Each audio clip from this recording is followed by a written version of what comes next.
everybody. Welcome to 50/50 Booking. We're back to normal this week. Obviously, the last show you would have seen would have been our special, which was the Idiot's Guide to Wrestling. So this week we will be back to regular stuff. Obviously, that particular show took place because my co-host, Aaron, basically decided to watch all the live wrestling during that past week and help give him time to recover. So that's obviously why we didn't do a normal show on that Sunday, and you guys got the special instead. So yeah, so what we will do is obviously take you through all our normal stuff first, and then we'll get down to the business because we've got a lot to go over. Okay, you can help us on our Patreon right here. Links in the description below. We have many things there on our tiers. For all the different shows, lots of different fun things, which, it also helps support us, but also you can get some fun little perks as well, such as shout outs, input to what we do, what we talk about, any special shows, obviously our Patreon exclusive shows as well. So kind of important on that. Okay, you can also find us on Twitter. This Twitter account is for all of our shows, so on the network. So if you particularly want 50/50 Booking stuff to be noticed on that Twitter, post your comment or your remark or your picture, whatever it may be, and hashtag 50/50 Booking. That way we know it's aimed for this program and we can find it much easier. And of course we have our Instagram. Same deal as the Twitter, really. It covers all the different things, bits and pieces, bits and bobs. So always good fun. Right. I will be joined by my co-host Aaron in a bit. He's been held up because life gets in the way. So, but while he's coming, we have Aaron's Twitch, which is here. This is particularly relevant this month because there is a special thing coming up on Aaron's Twitch channel. Okay, but that's Aaron's Twitch there. And that special thing is related right here to the charity, which is this month is autism. So Autistic Society, I should say, to correct myself. They are going to be doing a 24-hour game marathon, and oh boy, that could be fun right there. So if you want to help charity support it, make donations if you can. You can always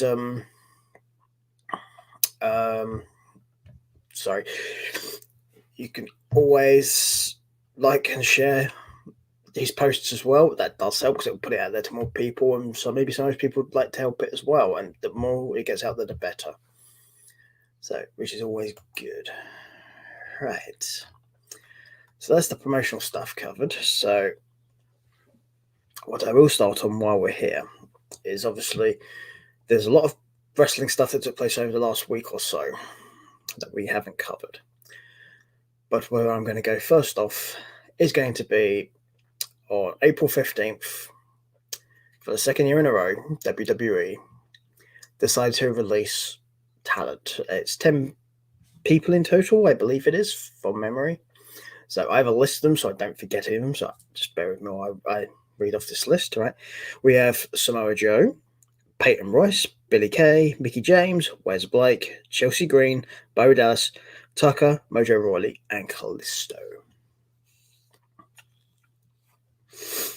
Now, bear in mind, some of these people were not being used anyone on TV, but some of them were on TV very recently. Speaking particularly about Billy Kay. So, in fact, Samoa Joe was one of the commentators at WrestleMania. So, yeah, definitely a recent appearance. But they've all been given their releases. They all have 90-day non-compete clauses, which is standard for WWE releases. There's been a lot of conjecture about why this particular day, because it's the second year in a row it's been the exact same day. Some people are saying it's a tax thing. I don't know, is the honest answer to that one. It may be, it may not be. The fact that it's exactly the same day for the second year running, maybe there's something to that. Maybe there's a corporate thing. I honestly don't know. Some other people may find that out who are much more journalistically inclined than I am. This is a review show. I'm not a journalist. Journalism stuff like that, I would leave to people who are more suited to be journalistic, such people such as Sean Ross Sapp. And speaking about Sean Ross Sapp, one of these talent, Chelsea Green, recently didn't. In fact, less than an hour ago, I was watching a Chelsea Green interview with Sean Ross Sapp, where she talked about her release and a whole bunch of other stuff as well. So I recommend you watch that because you learn a lot about what happened and the stuff going on. And obviously, Chelsea Green, for those of you who are more familiar with the Independents, it was Laurel Van Ness, or the hot mess of Laurel Van Ness. So very talented wrestler. Had some very bad luck as well when it came to WWE as well.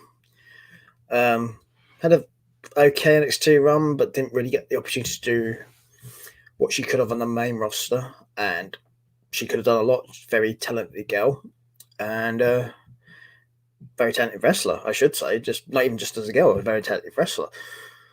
But for one reason or another, she just didn't get to show us her skills and her ability in WWE. Just didn't happen, which is a shame, really, because I think they've really missed out on a trick there, because she's one of those wrestlers who I think would have worked very well for them. Speaking of another two wrestlers who would have worked very well for them, and these two really do kind of make me go, eh? And that's Peyton Royce and Billie Kay, the Iconics. Now, how they screwed this up, I have no idea. It's a case of, I mean, I'll preface this just by saying I'm not a fan of their humor or the way they are. But that's just a personal preference of mine. But I appreciate the act, the gimmick, and the fact of, yeah, it may not be my sense of humor, but people do find them funny. And wrestling's a variety act. It helps to be able to entertain and please multiple demographics of people. And clearly some people, a fair amount of people, I would say, judging from social media and such, were entertained by them. So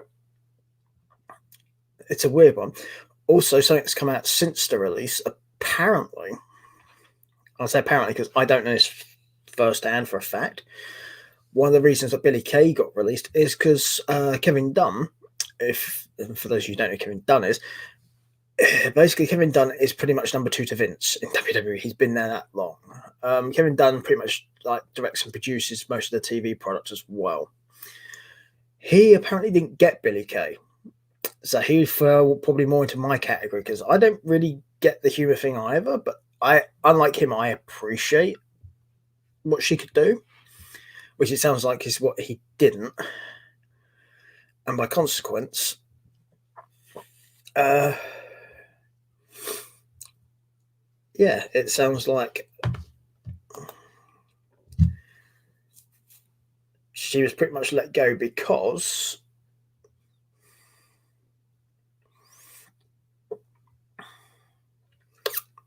one of the main contributing factors who have been let go was probably this, which that can be an issue because obviously if Vince's number 2 doesn't think you've got it, you've got a problem, because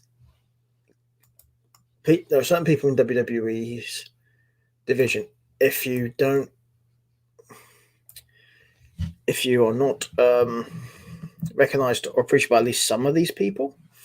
I mean, the main high echelon, to put it bluntly, would be obviously it's Vince, but you've got Kevin Dunn, you've got Bruce Pritchard, and then of course you've got John Laurinaitis. We'll go into John Laurinaitis in a minute, by the way, because he's kind of relevant to the releases as well. So, but obviously some of these people obviously had their legs cut out of them because of very bad booking and storytelling. This particularly falls, in my opinion, to Tucker, who was split up from Otis for no real reason, is the honest answer. And afterwards, they didn't do anything with him. So the fact he got released, I'm not that surprised. But he seems to have taken it very well. Check out his Twitter. You'll understand what I mean by that. I'm not going to say what he posted, but you'll get it by just looking at his Twitter. I did kind of enjoy it. I'm not going to lie. So we also have Wes Blake, and with Wes Blake, That's one I didn't understand, because you have Blake and Cutler, who were in the Forgotten Sons. Cutler had already been released a couple of months ago now, I think. And now Blake's been released as well.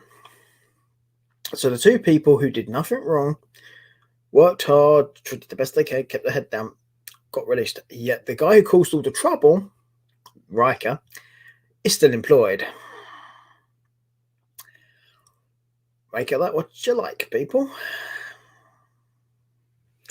I just don't think it's a particularly good look. That's the honest answer to that. So, and of course we have Bo Dallas. Well, here's somebody who, in all honesty, in my opinion, they didn't use, and I don't understand why. The guy's a good wrestler, good talent. You might like his Bo Leave gimmick, but that's not really relevant. He was good enough to make anything work. I mean, you got to look at the dynasty he comes from as well. He's a member of the Wyndham Rotunda family. Yeah, and that's a big talent group. They got Black Jet Mulligan, Barry Windham, IRS, and of course his brother, which all of you guys will probably be familiar with. If not, that'd be Bray Wyatt. I suspect that Bo will be all right going forward. I think he'll have plenty of opportunities for work. I will touch upon who may end up where as well, but we'll get to that in a minute. Let's see, who haven't we covered yet? Mojo Rawley. Mojo, I think, will be a case of he just may not do any more wrestling, in my opinion. I think he just may end up not being it, because, again, someone who wasn't used a lot. And I don't really get that one either, because, yeah, not the greatest talent in the world, but he was willing, he was game, he was happy to try things and try and make them work, and I'm a big fan of that. So, which is always good.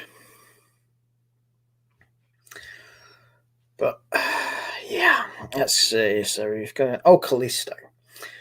This is a weird one, because Kalisto could have done anything with Kalisto. Kalisto's a real talent. Just not booked very well by WWE is the honest answer to that one. I think he will be fine as well. There's another one I think will, once his no competes up, he's not going to have an issue finding stuff to do. So, yeah. And last but not least, we will get to the last two.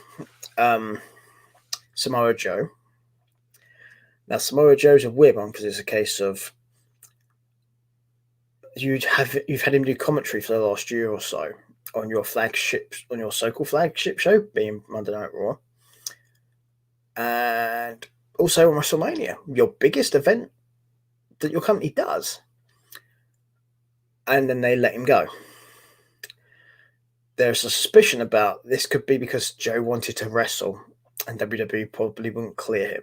I don't know this, but this is the theory going around. We'll have to see how that turns out as well. But perhaps the biggest blunder out of the entire list of these people is Mickie James. How can you not make Mickie James work, or find a place for Mickie James on your programming, in your matches? That makes no sense to me at all. The woman is incredibly talented. And also 10 years, a legend. There's so many people she could have helped, given like, using the inside of wrestling terms, the rub to, she could have elevated a bunch of people. She could have made things look great. But for whatever reason, for the last, I'd say, year or so, she's hardly been there at all. Which does seem a little bit weird, not gonna lie.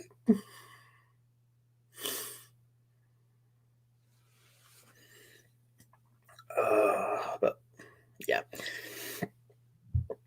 Now, of course, I'm going to go on to the person who had the unfortunate job of telling these people they were going to be released, and that'd be John Laurinaitis. As the head of talent relations, which is what he is now, it is his job to tell these people, we're letting you go. and goodbye. Essentially, he has to fire them. Not the most fun thing in the world for somebody to have to do. I mean, some people probably enjoy firing people, but I imagine there's a few people who don't like being fired. But I think the key is, particularly if you're in a job where you have to fire people, is be good at it. And what I mean by being good at it is don't be an arsehole. Try and do it in a way where you need to fire them, but you also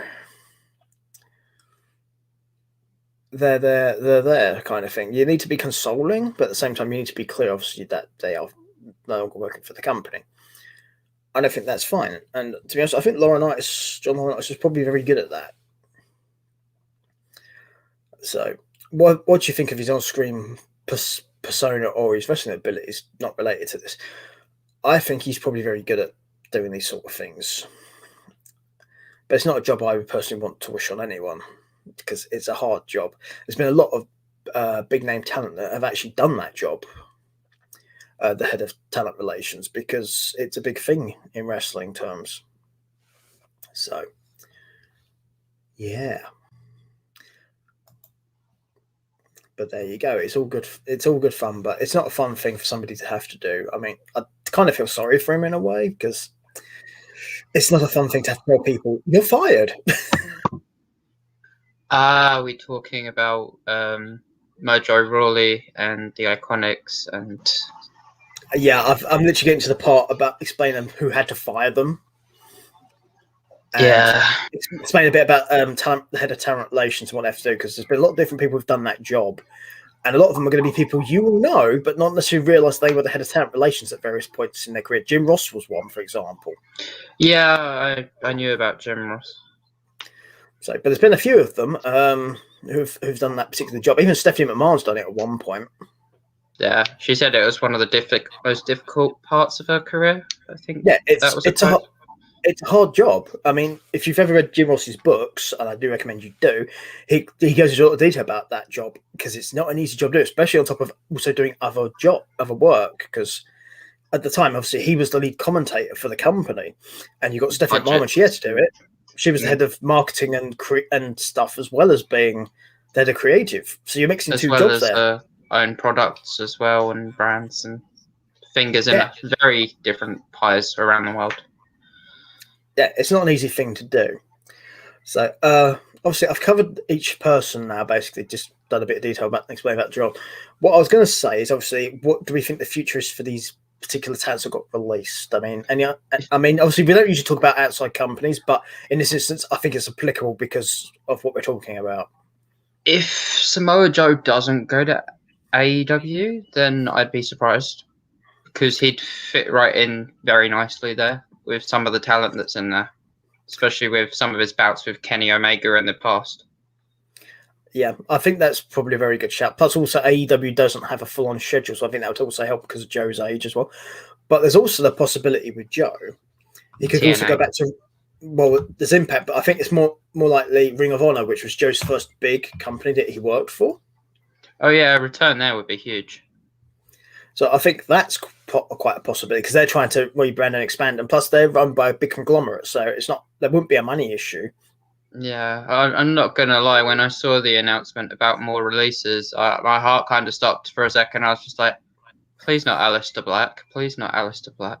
I will touch on Aleister Black in a minute, because it's good you said that, because something got mentioned about him by someone who I followed to get a lot of this stuff about, Sean Ross Sapp, and he got told something very specific at Aleister Black as to why he would not to expect Aleister Black to be released. Yeah, they've been cutting a lot more film work to do with his background to add more layers to his character, apparently, from what I've heard. Yeah, lots of vignettes and stuff, yeah. So, yeah. As I told the guys earlier, obviously you missed this, he, about an hour or so ago, he dropped an interview with Chelsea Green, where they talk about her release and everything, and I would recommend watching it, because I've just finished doing it before we started the show.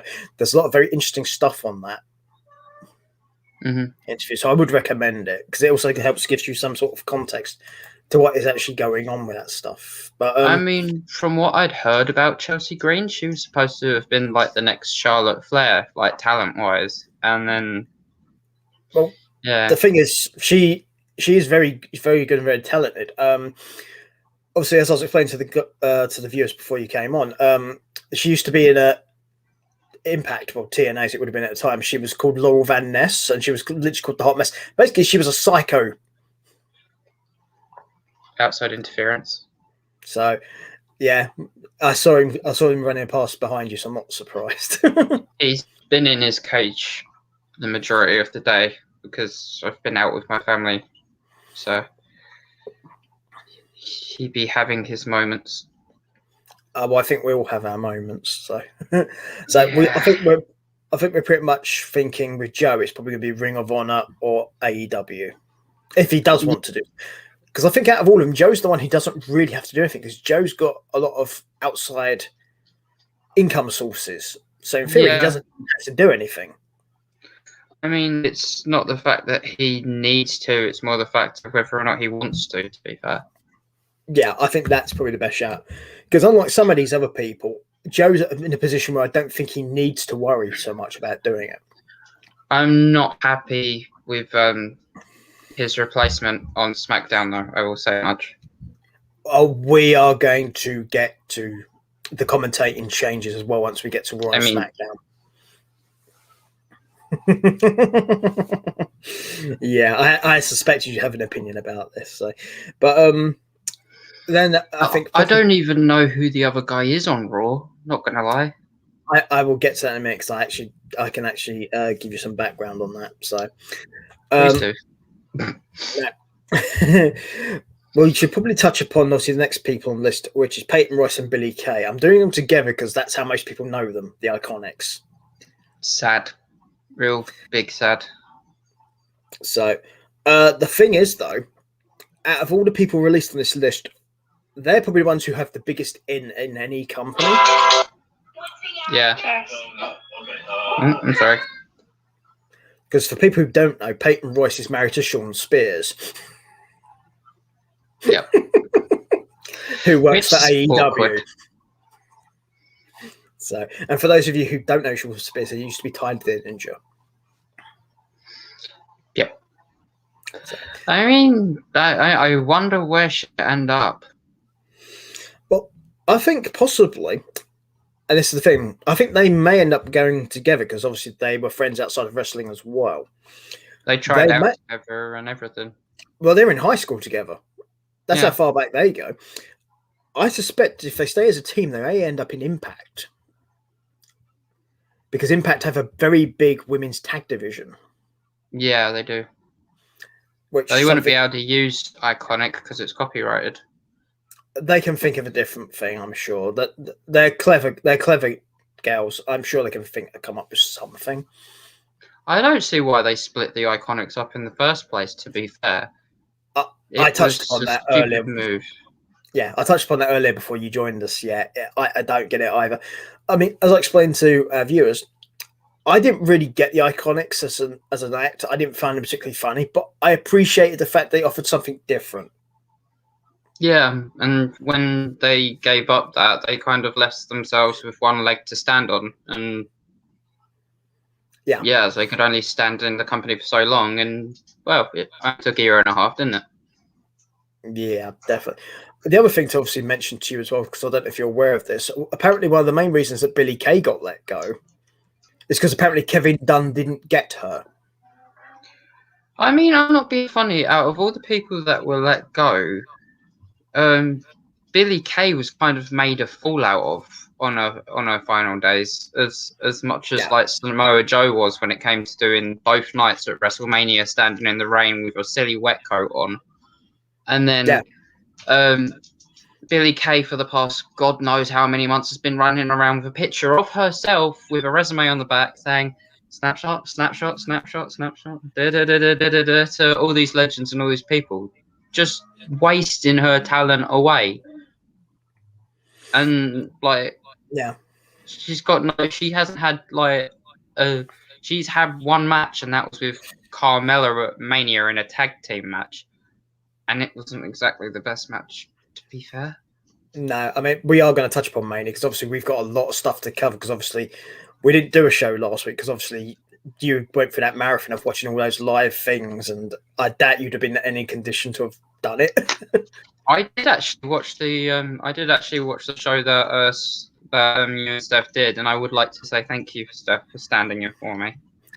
Yeah, I mean, I did tell the guys not to expect of him, but I figured if we did something fun and special, we could, because essentially, unlike yourself, me and you, Stephanie's knowledge of wrestling is limited. So I figured having a very basic introduction to such things would actually be beneficial to anyone who's not a long-term fan or possibly a new fan. Oh, I have a game for our viewers if they're interested. If you can guess an accurate amount as to how many cups of coffee I had over WrestleMania week, bear in mind I was watching all of these shows live, I will shout you out on my next Twitch stream, and that's including your that'll be your Instagram or your Twitch channel, and I'm gonna type the exact amount in the private chat as well, so that way Peter knows the exact amount. Yeah, because I don't know at this point, just so everyone's clear, because this is... So Aaron's going to tell me, so that way if any of you are correct, I'll pass this stuff on to Aaron. This is normal, sized mugs of coffee. Yeah, not one like... coffee, 2 sugars. Yeah, not one of these. With a tiny bit of milk, not like a load of milk. I like mine strong. And this was over, we had... Wednesday, Thursday, Friday, Saturday, Sunday, Monday. Yeah, so it's 6 days. You ready for this, Peter? Yeah, I'm ready. Let's see what you got. I have to say my caffeine intake was pretty high. I actually think that's quite conservative. Yeah, if that's not including Monsters. Obviously, I'm not going to say what it is because obviously, because people have to guess. But it's not including isotonics either because of my seizures. Yeah, all good fun.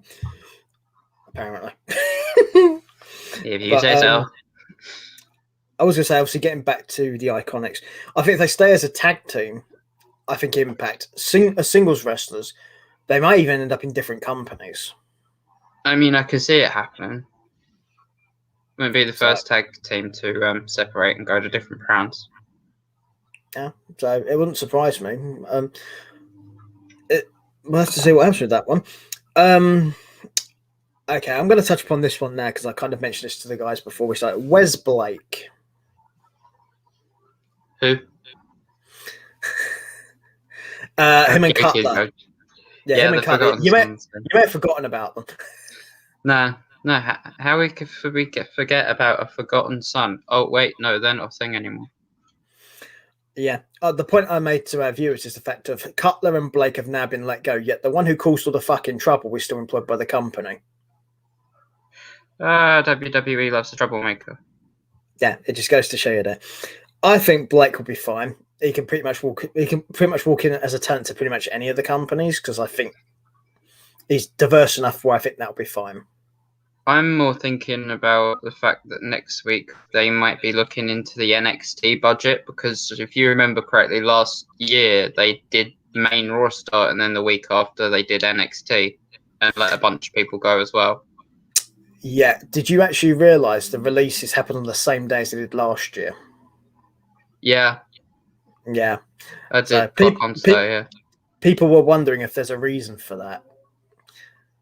So it's Vince McMahon. He wants budgets. It's all about budgets for him. Well, yeah, because a lot of people said maybe it's a tax thing, but I'm thinking possibly it's more of a corporate thing, like you just mentioned. I think it may be he has certain budgets that each department or each show maybe has to reach or get to. Yeah. I mean, we don't know, obviously, but we will see. But I think Blake will be all right. He'll end up anywhere. He won't be anything big anywhere, I don't think, but I think he'll do all right for himself.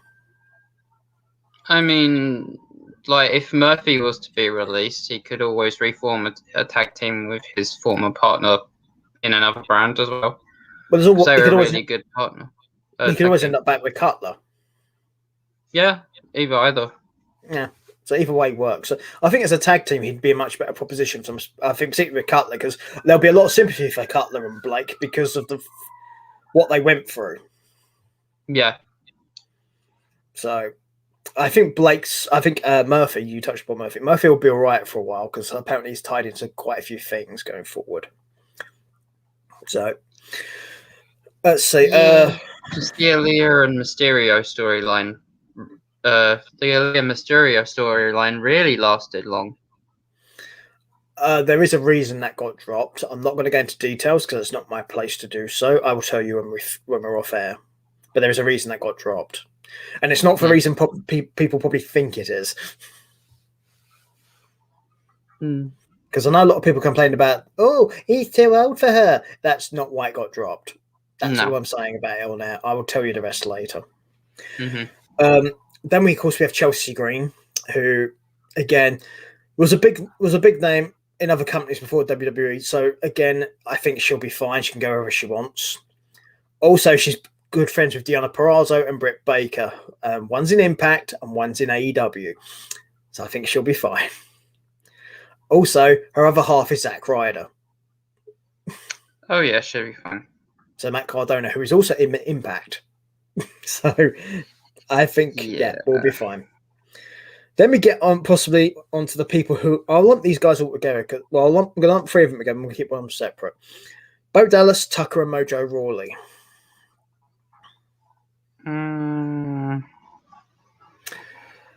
I think these guys are probably going to have the tougher time of doing anything after their releases. Yeah, I agree. And it's nothing on any of them, particularly Bo Dallas, because I think Bo Dallas is very talented. I just think the issue is going to be he's been not used for so long, and people are just going to associate him with the B team stuff or the Bo Leaf gimmick too much. So I think that may be an issue for him. But at the same time, here's a Wyndham Rotunda legacy, so you would think maybe that will help him. Yeah. So, but I mean, I hope they all find work, in all honesty, because I don't want any of them to actually be out of a job. But at the moment, they're under 90, don't know competes anyway. They all have families at the end of the day. Yeah. These are working people. They don't just do it because they love it. I mean, they obviously will come out and say that they love their job, but at the end of the day, it does come down to the paycheck. It does put it down to putting food on their families' tables. Yeah, I mean, the thing to explain to anyone who isn't in a job like that, you can love your job and still do it for the paycheck. You can do both. It's not mutually exclusive. You don't have to go pick one or the other. Ideally, you want a job you love that you get paid to do. Everyone should want that. Yeah, I mean, unless you really enjoy the job that you don't get paid for. Yeah, there is that as well, yeah. Well, no, my mum calls me an idiot for doing charity work, but again, I enjoy it. So there's a reason that works for you, though, because for various reasons. I mean, it's better for you mentally. You deal with it better, plus you're helping people. So for you, that's beneficial and it works for you. So I don't see the issue with that one. But I'm talking about people who are in these kind of the wrestling jobs more than everyday jobs. I mean, you've got big corporate people in big corporate jobs. Those people generally do not enjoy their jobs. They enjoy the money. No. Yep. Okay. But so a lot of these wrestlers enjoy the wrestling as well as the money. And there's nothing wrong with that. Because you've got to bear in mind, a lot of these guys started off only enjoying the job because there was no money. When you start off in wrestling very frequently, you start off not getting paid a lot. It's a thing. You have to work up to the level where you get paid a lot. Yeah, I agree. So Tucker, I think, will end up being an enhancement talent on some program or another, more than likely. I could see him heading to TNA, to be honest. Possibly. But I think he's another one who's, like Bo Dallas, has been kind of hard done by because they split him from Otis for no bloody reason, because that didn't pan out at all. Yeah, it was kind of got a negative push. Yeah, and they didn't use Tucker at all. So what do you expect? They went from turning Shorty G into a cheesy ass little man and basically ruining a pretty decent tag team with a solid gimmick. Yeah. Just to put a barely used talent with a WWE love child, I guess you could call him, because of how many people were just like, oh, we loved Otis and Mandy at the time. I mean, the thing is, it And could have then, worked if they'd used Tucker properly in that angle, if you're going to split them like that. But you didn't have to split them. It would have worked anyway. yeah, It just made no sense to me, in all honesty. I think Mojo Rawley's going to be the weird one here, because Mojo was a football player first. And I think possibly Mojo's the one who won't go back to wrestling. I mean, I can see him possibly doing commentating on the NFL. Yeah. Or something like that. Yeah, I wouldn't be surprised. Yeah, I wouldn't be surprised at all. So, last but not least, though, and I've left this guy separate for a reason, and that's Kalisto. Sasha Banks. What about Sasha Banks? I thought Kalisto was like with Sasha Banks. It's more the fact of Kalisto. I'm not talking about their people's personal lives for this particular thing. And the reason I kept Kalisto separate is Kalisto was a big name before he was in WWE, but not in the main American market. No, New Japan. And Mexico. Yeah, Lucha Underground. Right, and various other companies. There's CML, there's AAA. And in Japan, he used his own name, which was smart. And I think that's exactly what happened. I think he'll just go back to that. He'll work in Noah, he'll work in All Japan, New Japan, DDT, or any of the Mexican companies I just mentioned. I think Kalisto will be absolutely fine out of all of them. He just may not turn up in an American company again, but I don't think he has to either. I mean, it's exactly the same as when John Morrison was released a few years back. He literally just went to Lucha Underground and TNA. He was fine. Yeah, he made the most of the opportunity. He went out and created a new thing for himself, and it helped him. Unfortunately, WWE have treated him like shit since he came back, but I mean, he was made to come back with The Miz, so there wasn't much hope, really. But the only reason he got to come back was because of how he adapted to what happened to him. It's similar to what happened with Drew McIntyre, because when Drew got released, it was a case of, well, you're not fulfilling your potential, which is the same thing was just thrown at Morrison. And then they both went off and did things outside the company and got themselves high profile, noticed, and people really liked them. And that's why they got brought back in. The only difference, and I will say this, is that McIntyre was put through his paces at NXT first, whereas Morrison just got a free bump on Raw because he was friends with The Miz. Yeah. Outside of WWE. Yeah, it's a weird thing, but yeah. Because it's there's a tiny bit of favoritism shown there. Yeah, but by that same token, you look at some people bypass NXT completely and just end up on the WWE main roster. There's been a couple of other examples, one of which was Mike Bennett. That turned out really well. It did not. And then you have AJ Styles. Who, well, guess how that turned out, people? Royal Rumble. And then after that, it was, I'm going to beat up John Cena every week. I kind of enjoyed that, though, not being funny. I kind of did too. My brothers, on the other hand, were sat on the sofa crying whilst watching that. I was just like... Well, I don't know why they're crying. It's not like you can see Cena anyway. But I think they'll all end up doing something, though, as far as these guys go, because most of them are too talented not to, in all honesty. I mean, I got put into fights with my brothers because they liked John Cena and I just didn't care about John Cena. Yeah, I can understand that. I mean, I'm not a particularly big John Cena fan, though. I mean, at the same time, I get it. I get why people do. It's just not for me. No, me neither. And when he came back for Super Showdown and did that sixth move of doom or whatever the hell, the Shaolin punch or something. The lightning punch. It's like, yeah, okay.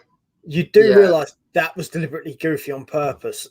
That's why that move was the way it was. That was a rib. Yeah, it was Crap. Because the thing is, though, if you are going to do something like that, then embrace it and go really stupid. Yeah, he did just that. Because to me, it makes sense.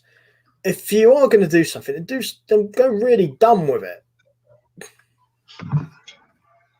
Yeah. Otherwise, what's the point? It's a weird thing otherwise. So. I haven't had any comments or anything yet.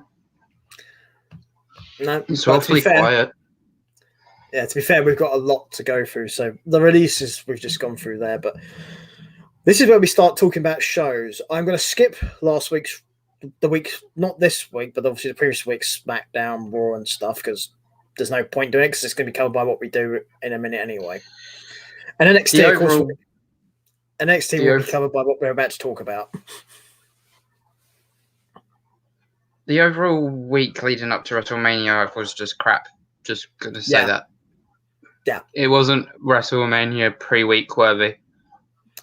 Don't even want to talk about it. It was. That's one of the main reasons I'm not doing it. Because the build-up was atrocious. That's the nicest thing I can say. The only good part was the ending of SmackDown that week.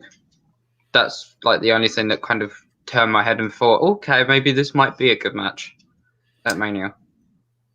I was going to say, out of the two main roster shows, I think SmackDown did a much better job, but it was still not great. No. So, but there you go. Anyway, so let's start with the first thing for the week, which would be the Wednesday. It'd be Stand and Deliver, NXT Takeover.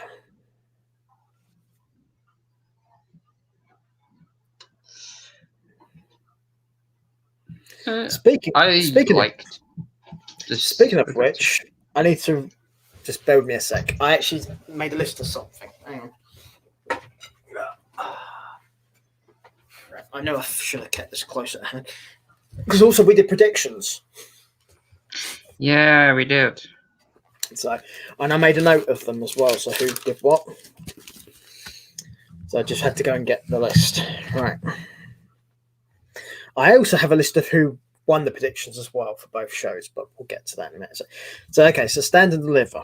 Okay. Would you like to know, should we go through who won the predictions first, or do you want to go through the matches first? Could do matches and predictions at the same time. Okay, cool. So we have Dunn versus Kushida. Guess what? It was a good match. I'm so shocked. I liked it. Yeah. I will openly admit that I loved the match. Probably one of the best matches of the entire week. Yeah. Are we surprised? No. No, because they're both technical savages. Yeah. I mean, it was a good match, and to be honest, the right person probably won. Yeah. Although Kushida ends up having a much better week later. Oh yeah, and congrats to him on that.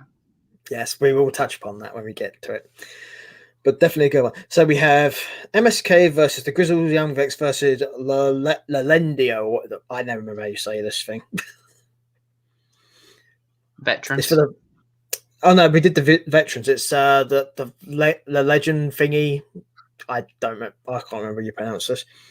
Legado del Fantasma. That's the one, yeah. So, I studied Spanish. I didn't, so it's for the vacant tag team titles. Now, again, it's a fatal three-way thing, the triple threat match essentially. And what it was, yeah, it was a good match. The ending was good. Yeah, so this is one of those matches where I get to be like,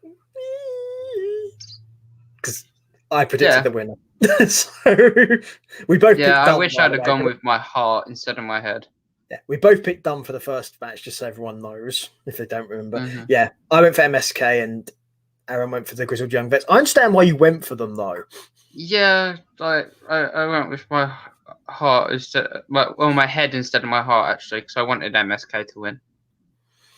Yeah, I mean, either team winning would have made sense. The only team it wouldn't have made sense for would have been the other team. Yeah. But MSK or Vets, it makes sense if either of those teams have won. I just remembered that Legado was in there. Man, they've had a shit couple of weeks, haven't they? Oh yeah, they did indeed. Right, then of course we have the multi-man match to decide who gets the shot on night 2 for the North American title. So we have Ruff, Swerve, Reed, Grimes, Loomis, Knight. Again, this match was pretty much what I thought it would be, in all honesty. I was expecting it to be a gauntlet. I wasn't expecting it to be like the kind of match that it was. So it kind of confused me. But I was actually like, oh yeah, I actually like this. Kind of had a Royal Rumble vibe to it. It was quite fun. Yeah, I think it kind of worked better that way because there's been a lot of gauntlets lately. So I think not having one here was a good idea. Yeah, it's kind of like a breath of fresh air, but like with the same kind of scenario sort of thing. Exactly. So, and with if they did those on the main roster, I'd be all for them. Yeah. And with this match, of course, it was won by Bronson Reed, which was Aaron's pick. Yep. Not mine. I didn't get this one. I went with Knight. Aaron got Reed. So Aaron gets that pick. So by default on night 2, I'm wrong anyway because I went for the person who would actually have won that match. So that's something I already didn't have. So it is what it is. Next, of course, the match that really hurts everybody. It's Walter versus Ciampa. Ouch. A fair play to Ciampa. He took it. He took a beating, and he did a fucking good job of it too. Yeah, never a surprise though from Ciampa. Ciampa will take what he dishes out. I mean, like after the first few chops, even I was wincing. Like that poor announce table. Ouch. Yeah, I did like Ciampa's strategy though. It was a smart strategy, in all honesty. Going for the hand. Yeah, it makes sense because one of Walter's primary weapons is that chop. If you damage his hands so he can't do it, then obviously you're affecting a lot of his offense. Unlike Cesaro's UFO. Oh, we'll get to that. We will get to that, don't you worry. And we need to have a bit of a moment at Smackdown when we get to that as well. So, yeah. But again, if you didn't get to see it, definitely watch this match. This was probably the match of the weekend, in all honesty.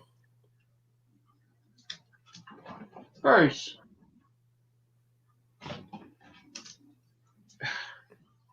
He's running around with a real sellotape in his mouth. Fair enough. As I was saying that, I'm pretty for me, this was the match of the weekend. I'd say the Takeover. Yeah, sure. So the thing is, I would even say it for WrestleMania as well because I had some problems with WrestleMania, some of the WrestleMania matches. Yeah, actually, yeah. Now that you say that, but did you see Walter versus Rampage Brown? No, I didn't. I haven't got around to that yet. But I was going to ask you if you'd seen it. It was a good match. Like, would you say I don't care what anybody says. If you don't watch NXT UK, literally just watch Prelude to see that match. Yeah. Was it better than the Ciampa match, do you think? It was on the same level, in all fairness. That's the only one that I'd say would be a contender. But like with the people that were in both matches, you can't really argue. I'd like to see a triple threat between the three of them. I would throw Danica Shida in there as well, because obviously that match was also top quality as well. So any one of the three I think was, but I kind of like Ciampa and Walter. But you could any of those three matches I think is a good pick. Yeah, the fact that Walter actually kicked out of the Doctor Bomb And Rampage actually got him up for it as well. And I mean, properly up for it. Well, Rampage is a big boy. He's stronger than he looks. It was something to see. It was something to witness. Like watching it live, I was just sat there like, it was one of those moments where you can imagine that the black guy on the WWE advert that's standing in the front row.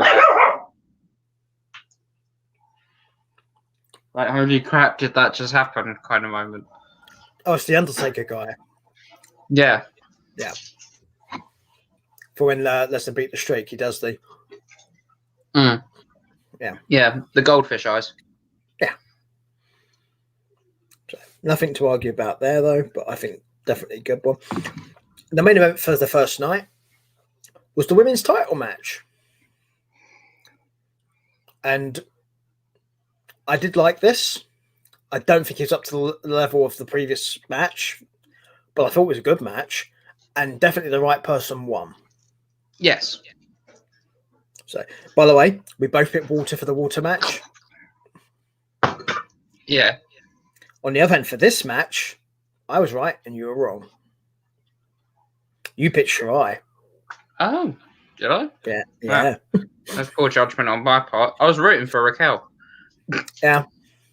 You seemed a bit conflicted. I don't know why I was rooting for Raquel. You seemed conflicted when you did the choice. So it did take you a while when you did the prediction. So I think, to be honest, I think with the women's title match, it made sense. You could have made it work either way, which I think helps. I mean, but part of me thought it was going to... Sorry, go on. Part of me thought it was going to be a no contest. So I thought they was going to drag out the storyline even more, and like they was going to both get counted out. But if you asked me to pick a winner, I went for Shirai, because no contest would have meant she kept it. Yeah, I mean, when we do predictions, you can predict that if you want to, but you are risking at that point. Yeah. So, but and people might start yelling, "Fix, fix, fix." Exactly. So that's obviously the end of night 1. Yeah. Okay, so we're on to night 2, which is The Way versus Ember Moon and Shotzi Blackheart. Yeah. It is what it was, and Aaron picked the right team, which was Shotzi and Ember. No. I love Shotzi and Ember, so. Yeah, to be honest, I don't have an issue with that result. I figured The Way might have got it simply to try and start collecting titles, maybe, but clearly not where they decided to go. But it works too, keeping it on Blackheart and Ember. I think the reason possibly that may have happened is because how the first champions lost their title. Yeah. Because it was so quick, and I think they may keep them on Moon and Blackheart for a while because of that. But we will see. Yeah, let's see. What is next? I'm being terrorized. Sorry. I'm trying no worries. I don't know why I'm trying not to swear. Oh, no, you can swear here. We don't care. Yeah, but I also don't want to kill him. Oh, yeah, that you shouldn't do, but you can actually do that. You can actually do that here, though. We don't. It's like you can do, and nobody minds. So. The next thing I have is the unsanctioned match. I actually, I have something to admit about this one. Mm-hmm. Oh no, it was Balor versus Carrion first. This is the order I have them listed as to what the official site says they're in. No, because I remember. Yeah, I know. But what I was going to say was, I remember watching the first main event first, and then the unsanctioned match. I fell asleep. I'm not surprised. It was too fucking long. It was 40 minutes, and 20 minutes in, I remember they pulled the chain out from under the ring, and I just went, I literally think it should have been cut in half, 20 minutes. It would have been fine. yeah. Especially, I woke up the next morning. Well, I say morning, afternoon, and I was like, did I even watch the unsanctioned match last night? And I've clicked on my phone, and the WWE notification read Kyle O'Reilly beats Adam Cole in unsanctioned match. And I was like, oh, fucking spoilers. Yeah, they're not good at that. Yeah. So, but to be honest, the way this was listed out surprised me as well, because you'd think an unsanctioned match would be the last thing on the show for that exact reason. It's an unsanctioned match. So the fact it was listed this way by WWE, by the way, this was kind of surprising. Yeah. So, but I picked Riley. Yeah, yes, you did. Mm-hmm. And you picked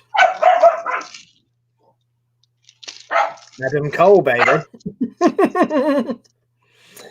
So, but I understand why you may have gone with Cole, but the reason I went with Riley is I thought they'd possibly write Cole out of NXT after this match, which apparently they're not doing. Yeah, so apparently they're not doing it. Yeah. But yeah. We have a comment. Oh, do we indeed? Okay. Oh, hello. There's a frog. It's Mr. Saggington. Hello, Mr. Butt Saggington. Hey, Butts, how's it sagging? Yeah. How you doing, my man? Everything good? So, been quite busy lately with your streams as Mr. Saggington. So, I'm still trying to get affiliated to myself, to be honest. So that way I can start making a little bit of money for myself on the side. Well, covering costs is always a good thing as well, because obviously there are things you do have to do. Yeah, I mean, a portion of all money that I raise on my streams would go to charity anyway, because that's what I do it for anyway. Yeah. But obviously it would be nice to have a little bit of pocket money each month, even if it's a tenner or something. Oh yeah, anything that helps. Oh, there we go. We have a response. Doing good and sagging low. Does your butt sag? Does your butt sag low? Can it wobble to and fro? Can you tie it in a knot? Can you tie it in a bow? Can you throw it over your shoulder like a Commonwealth soldier? Do your butt hang low? I wrote that. That's Aaron's ode to Butt Saggington. Yeah. Cool. So the next thing I have is the North American title match, which obviously was the Gauntlet winner. Yes. Against Gargano. Obviously, I was wrong anyway. I was wrong anyway because the person I picked didn't get in this match anyway, because I picked the winner of the match, of that multi-man match, to win this match, and they didn't. So I got it right. No, you didn't. That's where I said Gargano retained. Yeah, I've got Reed here for you. Huh. Okay. So, Bruce, shut up.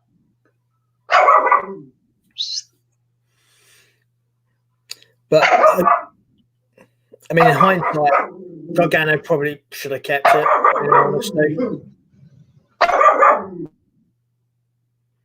So it's one of those fun things. Yeah, we're having dog intervention problems right now, people. That's why Aaron's just gone a bit quiet right now. So, but I think the Gargano thing will build up as well, particularly with what happened on NXT, the NXT that followed the takeover. So we'll have to see what happens with that stuff going forward, because we will touch upon that too. The next thing I have is the Cruiserweight match, which was a ladder match for the title. Technically, both of them are Cruiserweight champion.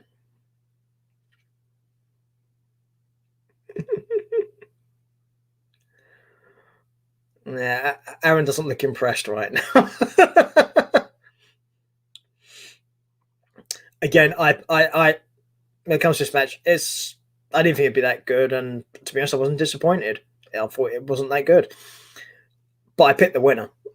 It exceeded my expectations, but I was kind of disappointed with the way it ended. Yeah, I can understand that one. I had Escobar for this match. Aaron had Devlin, so me. Cool.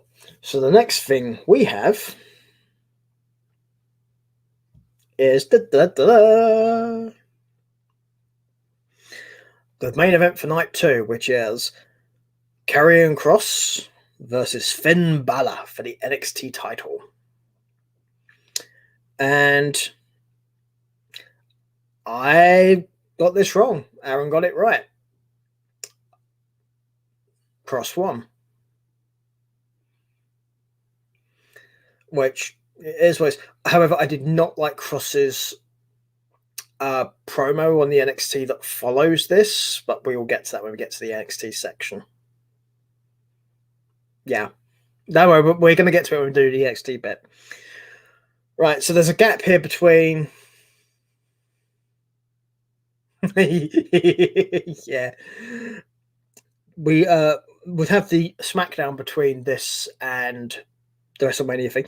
I will touch upon this briefly because generally the second usually on WrestleMania took place on the Smackdown, so I'm going to cover that particular match because it should do. And that's the Andre the Giant Memorial Battle Royal, which was won by Jey Uso. And you know what?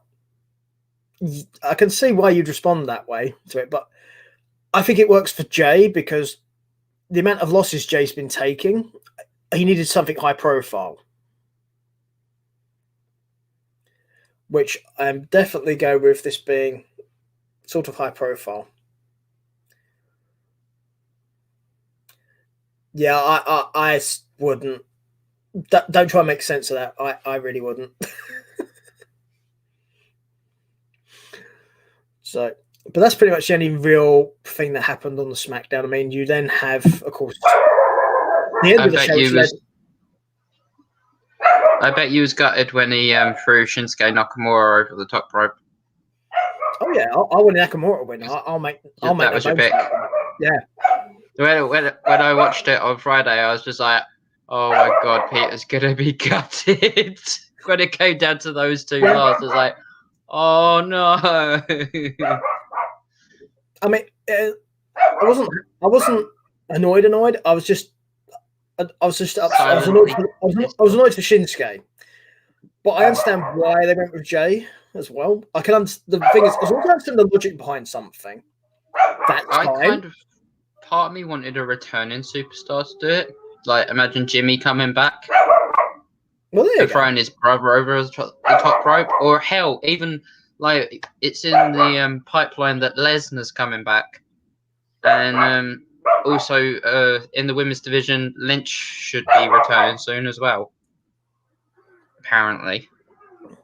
Oh, don't you worry. Lynch and Lesnar are both in there. We're going to talk about Becky Lynch in regards to Mania. Yeah, and Ronda Rousey, accordingly, too. Oh, yay. Has discussed her return to WWE. Oh, yay. Yeah.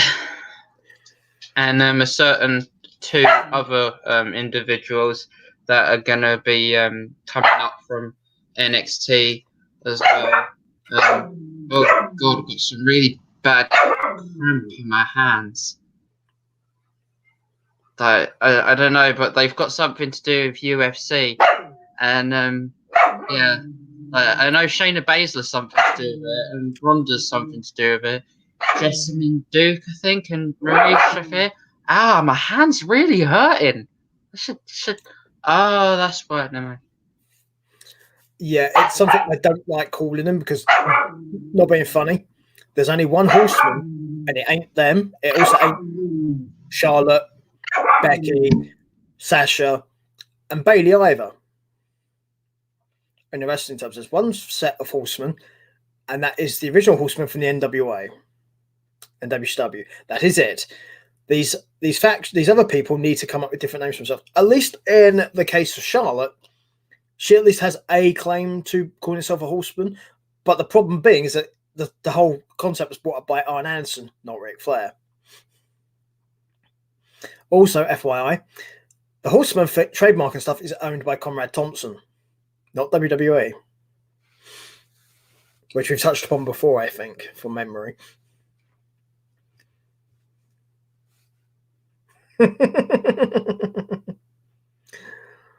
So, of course, that brings us on to night 1 of WrestleMania, Fighting to Survive. We will start with something that's actually quite good, though.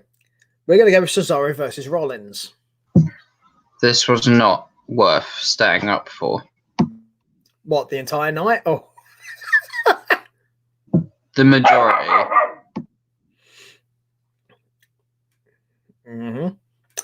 That's fair enough. But like, before we go forward, by the way, I should probably tell the people who won the NXT predictions. Did you do the math, by the way? Do you know who won?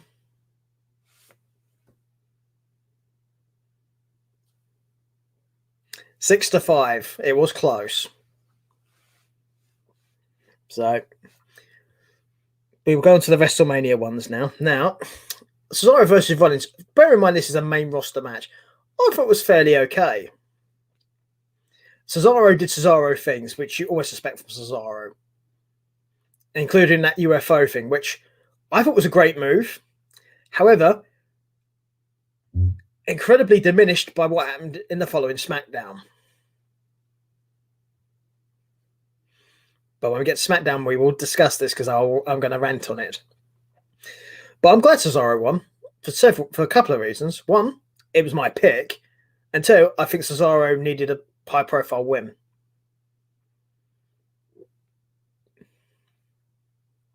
So, for the record, Aaron picked Rollins. I can understand why he would. I think with this match, it was pretty much a flip a coin and see where it lands as to who you picked. It was like Triple H's love child losing at Mania just didn't seem possible. But Cesaro's wave of momentum that he's been on recently, he seems unstoppable. So, yeah, flip a coin.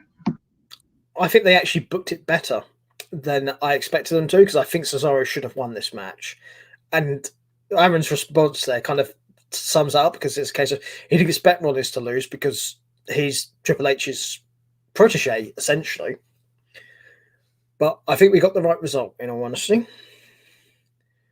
Then, of course, we have the car crash. That is Braun Strowman versus Shane McMahon. I like the touch with ripping the cage open from the inside. Yeah. That's all I can say about the match, really. And Shane's botch made me laugh. The fact that he really badly landed from the top of the cell. Yeah. I would also say the right person won this match as well. Duh. Yeah. So, I picked that one. I picked Strowman. That guy picked Shane. Come on, how stupid is WWE's writing 9 times out of 10? Oh no, I fully understand why you picked Shane. It makes perfect sense to me because of the way WWE book shit. It makes perfect sense. I'm not being funny, but I thought that Bubba Tunde was going to come out for Shane McMahon's match and like beat Strowman up on the inside of the cage while like Strowman, while Shane climbed out. I didn't expect Bubba Tunde to return with a brand new like gimmick. Which happens on night 2, so we will get to that. But I understand that logic, and to me, that probably would have made more sense, in all honesty. Yeah, because Raw Underground, but like, what happened was just. But I think you kind of touched on it right there. It's a case of WWE booking being bad. They don't really follow narratives, and that as a narrative would make more sense than what they did. But there you go. Now we have the tag team title match for the Raw tag titles, which is the New Day versus AJ and Omos. Yeah. We both got this wrong. We both went New Day. And AJ and Omos won. To be fair, I think they did well with what they could do with Omos. Did you see the link that I sent you on Instagram? Oh, the Strowman Nicholas thing. Yeah. I haven't been able to unsee that. But that is pretty much what it was, in all honesty. But I think they did a much better job with AJ and Omos than they did with Nicholas and Strowman, though. Yeah, sure, they did a much better job than a nearly 40-year-old man and a 12-year-old with two actual grown men. Well, half grown in AJ style. Okay. Yeah. Let's go on to, I think, the match that... This is a bit weird because we did a prediction before they changed this match, which is because we have Bad Bunny versus The Miz here, but this got changed into a tag team match, which was Damian Priest and Bunny versus The Miz and John Morrison. But it doesn't really affect the results because we both picked the same thing and we were both right. Bad Bunny and Priest won, as they should have done. And I thought Bunny did a very good counting of himself in this match. I thought he was very good. He was much better than I thought he would be. Aaron,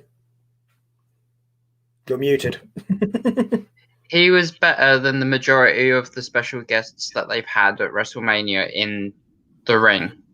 Oh, easily. Obviously not including Ronda Rousey because obviously of her UFC background, but I'm talking about like if you're talking those about the two guests, idiots from Saturday Night Live that they had.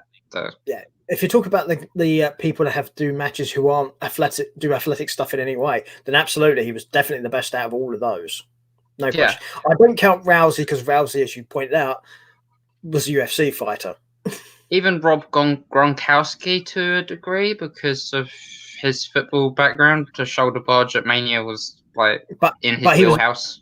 Yeah, again, though, he was better than Gronkowski because Gronkowski was bad. Yeah, I would never say that he was good. But yeah, but to be fair with Gronkowski, they did with him what they could. Yeah, essentially. It still wasn't great though, but yeah. Oh no, definitely not. Right. Sorry, I was occupied because I was just ordering my dinner because I haven't actually eaten yet. Yeah, that'd be a good thing to do, definitely. I've actually got my dinner to the side here, so people may see me occasionally eating food. Guess what? I've had a very long day, so I'm going to eat during the show. I was babysitting my goddaughter because they're moving house. Yeah. So they're moving away, so I'm not going to be able to see them as often. So I'm going to have to spend as much time as I could with them today. Makes sense. Yeah, good day, I actually got.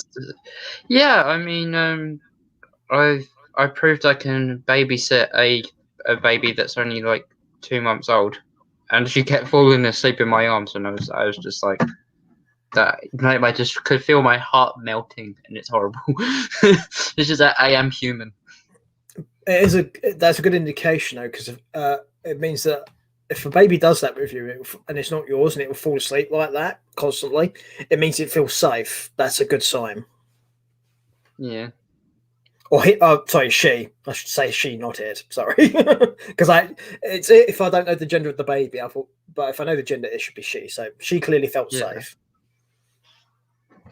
So, but yeah, it's one of those things when it comes to stuff like that. I have had a very odd week, though. I'll be honest. It's been quite funny.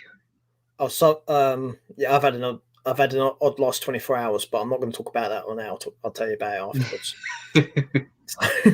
It's not for public. It's not for public knowledge, but do I want to know? No, it's not a bad thing, but it might explain why I'm not quite with it. Right? Yeah.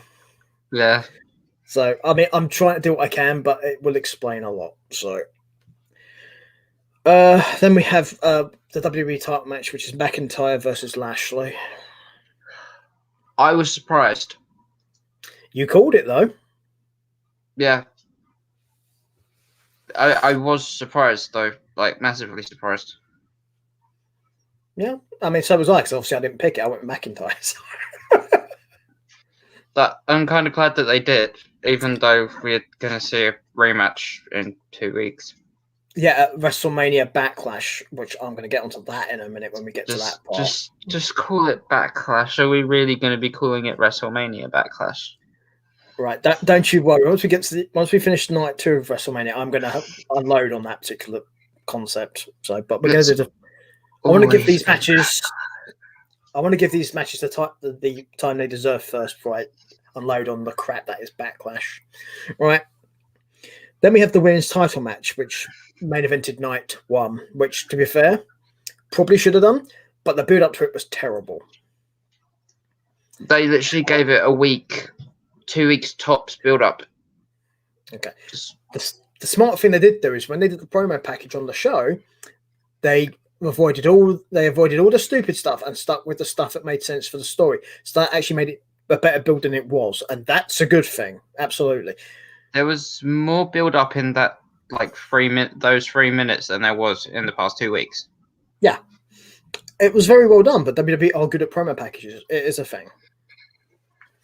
And the match itself, a couple of times, both Bianca and Banks nearly broke because they were very emotional in this match. Yeah. So, which is understandable when you bear in mind it's an historic match in a couple of ways. Yeah, it was, because first ever pair of black women. Also, first women's singles match that main event of WrestleMania as well.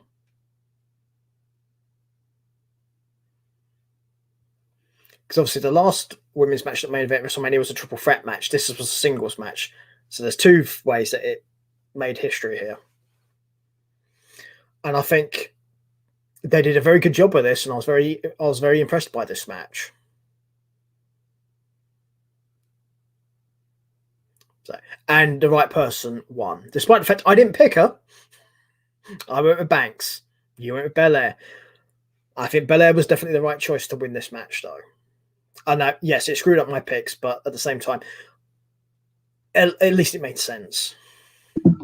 Yeah, my heart goes out to both of the women. It was a very emotional start to the match, and you could feel that. You could feel that like energy, even like sat at home watching it live. It like really hit you in the feels. Yeah, for those of you who were paying attention at the end of this match, when Sasha was going up the ramp afterwards, you could see her visibly smiling. Yeah, it was obvious that she'd like done herself proud as well. Yeah, some people would have had an issue with that. I personally didn't, and I'll tell you why. The match is over. I don't care. Yeah, they put on a hell of a show. No matter what anybody says. What happens after the bell happens after the bell. Yeah, match is over. I don't care. They did what they needed to do, and it's a great achievement. Absolutely. So her smiling, I haven't got an issue with it. And that was the end of night 1, which I thought night 1 was fairly decent out of the 2. I think night 2, however, I think this is where it pretty much goes.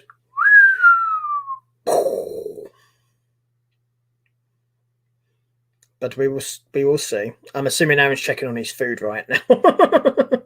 So.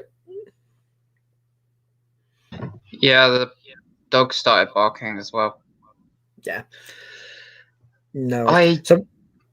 This was the thing that pissed me off the most about night 2. The first match of night 2 had the biggest build up, the biggest attention on it, and everything. Yeah. And they put it on first. What a waste.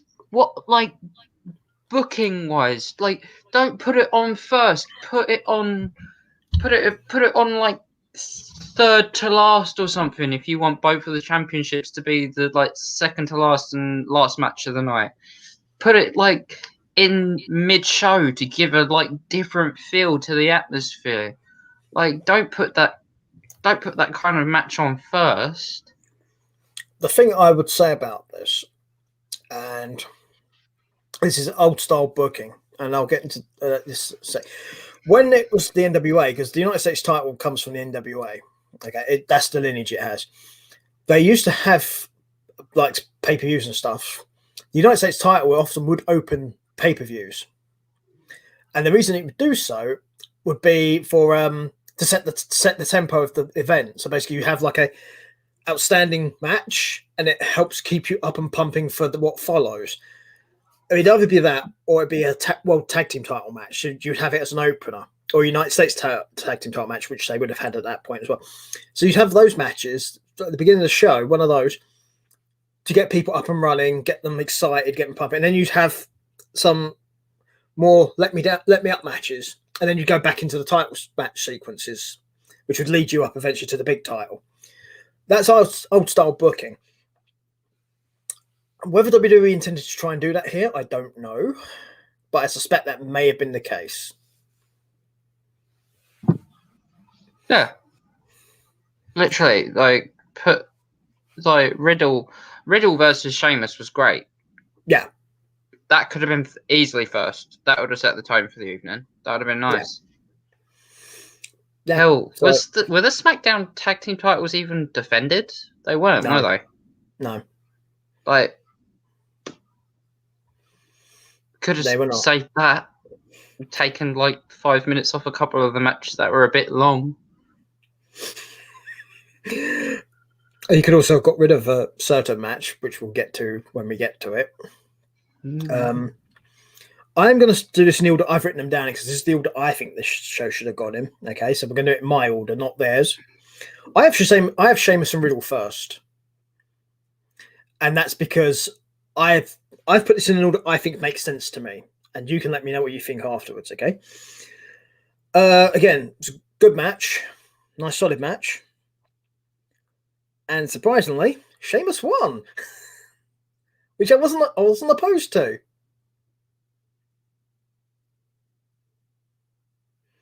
It made sense. I think they did a great thing, and hopefully going forward, these two can continue to have some good matches with each other, just not for the rest of eternity. Because WWE booking. If this turns out like McIntyre and Lashley, I'm just gonna skip over United States and WWE Championship matches from here on out until the title is taken from somebody for good. Yeah, because as it stands, you've got the McIntyre Lashley thing is pretty much Control-C, Control-V, which for those of you who are not familiar with that term, that's copy and paste on a MacBook. So yeah. The funny thing is, it's an American versus a Ukanian, so a Ukanian. It's an interesting or term. a Brit, whatever you want to call it. No, I like it. It's just I've never heard it before. I think you've probably just made it up, but I do like it. No, it's a term that I use for UK people who live in have lived in America for over 5 years. So a Ukanian. Okay. No, it makes sense. I actually kind of like it. So cool. Trend it, guys. Trend it. Yeah. The next thing I have is Sami Zayn versus Kevin Owens. Okay. Why? Oh, why? Why? Why did they not let them use the pirate ship? Yeah, but just why in general? This was stupid. It was for the two guys that were in the match and what they were capable of, what they've done on NXT takeovers and other matches in the past. This was one of the shittest performances the pair of them have put on. I was just sat there, I was thinking, I'm going to go get a drink in a minute. I'm going to need it after this. This is a shit show. Do you know what I think the best thing in this match was? The ending. Yeah. When you saw him walk up the ramp afterwards and you're just like, please be something better next. what Kevin Owens did to Logan Paul. Yes, that too. So, yeah. I liked that. I'm not going to lie. But the match itself, they've done so much better before. I just hope at Backlash they do not make a Kevin Owens Logan Paul match. Because don't worry, we're going to get to that sort of stuff in a minute. But we both picked Owens to win this match. Not surprising. Yeah. The next thing I have is the Intercontinental title match, which was between Apollo Crews and Big E, which was the Nigerian drum fight.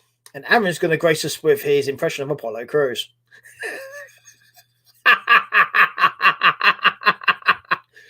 No, he's not. I am kidding. Right. It's not even worth it anymore. Not after Mania. No, I am through with it. They both tasted the steel. They both did their thing, and what the fuck happens? Bubba Tunde with his brand new personality decided to crash the party. The fuck. Yeah, the other thing with this match as well, it was a case of you clearly know by how this went that WWE probably about a day or so beforehand did not know what a Nigerian drum fight was going to be, which I think is a real problem when you're going to book something like this. If you're going to make a match like this, know what it is before you announce it. So, although we do have a new Intercontinental Champion, the match was won by Apollo Crews, which Aaron picked. Aaron went with Crews, and Aaron was right. In hindsight, probably should have gone for Crews myself. I didn't. I went for Big E. Considering the amount of title matches that Crews has had, Control C, Control V. If he hadn't won it at this point, when the Crews got to pretty much pick the stipulations and get everything he wanted, if he doesn't win this match, then he's pretty much a lame duck. So it kind of makes sense that he won. I thought you finished. I'm gonna kill the dog. Don't kill the dog, just muzzle him or something. He ate his muzzle. Figures. Look. He's barking out the window and the back door's open. Yeah, well. He's probably barking at his own reflection. More than likely. He keeps on going out the back garden to check who's there as well. I was like, it's you? Ah! Get off my headphones! Get off my headphones! Ah! Okay, so you're going to sit now. We're not just about to get up. Outside interference.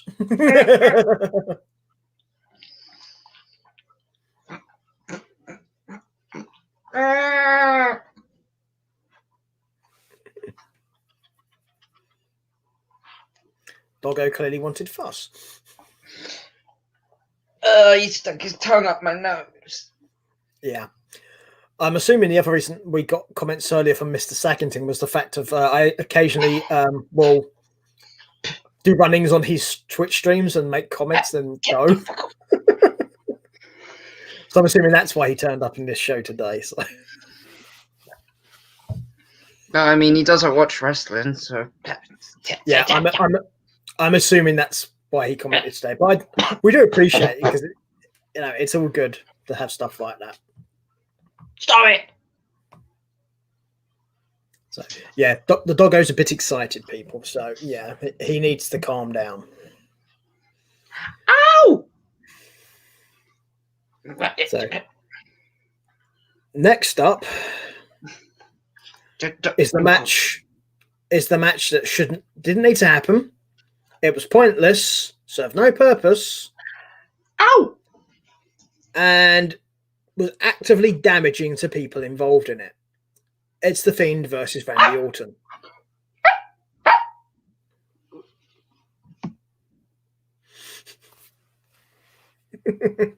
Yeah, Aaron was that impressed by the match, he's just muted himself.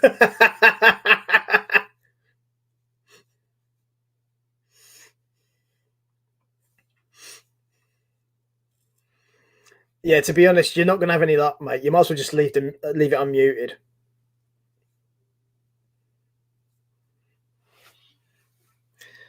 because he's just going to make noise regardless. So we just have to do the best we can with it, I think. Otherwise, you're going to have to keep doing it. So yeah, Randy Orton versus The Fiend.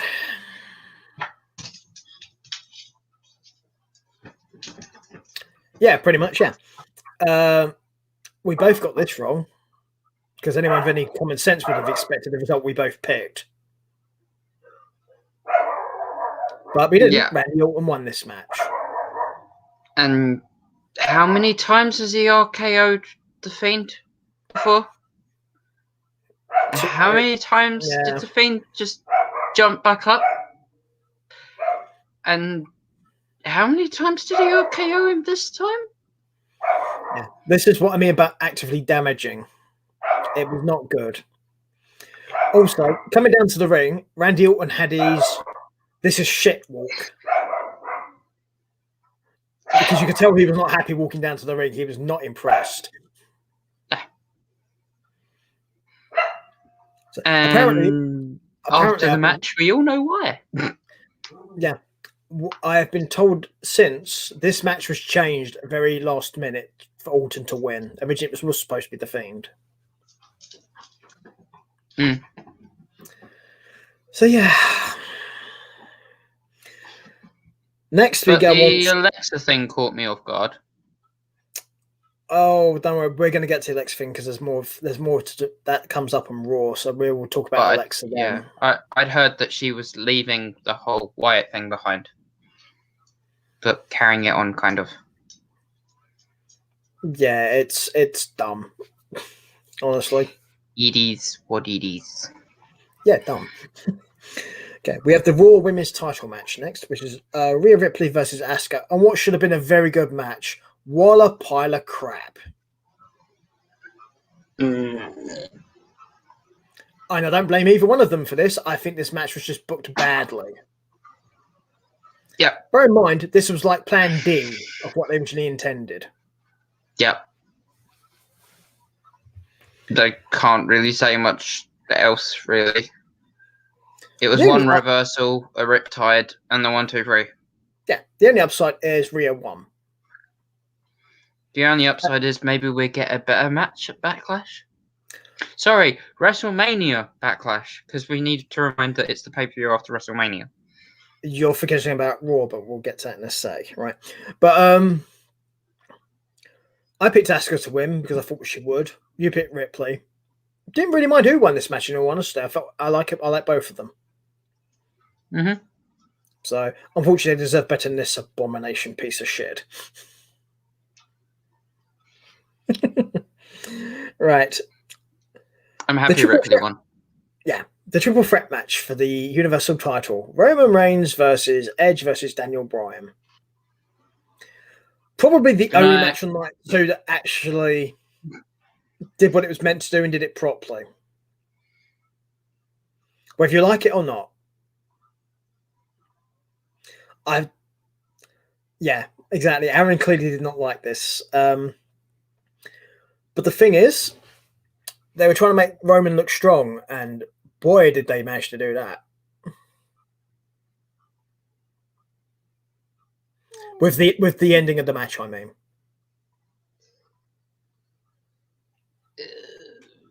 If he'd have done it without Jey Uso's interference, then yes. Yeah, that's the only issue to that. Yeah. They need to stop the Jey Uso interference in big matches he has. Yes. That's an issue. If Jey Uso hadn't have interfered, I'd have been happy. But he did.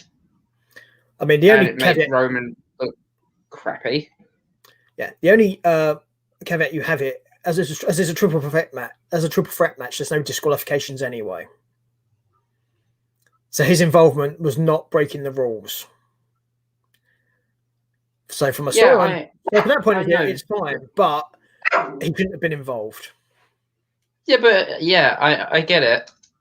But at the same time, if they want him to make him look strong, don't get his little cousin involved.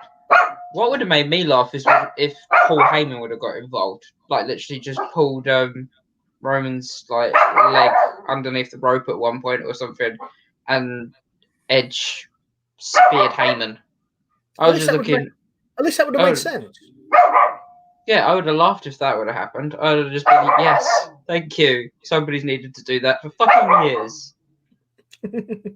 Took Edge coming back from neck surgery to see Paul Heyman finally get speared. Thank you. There is a God out there. Right. Roman won this match, as to be honest, he probably shouldn't have done, in my opinion. He smashed them and he stacked them both. As he said. When it comes to picks, I went with Roman. You, my man, went with Edge. I heard a leak in the story. I heard a leak and I went with it.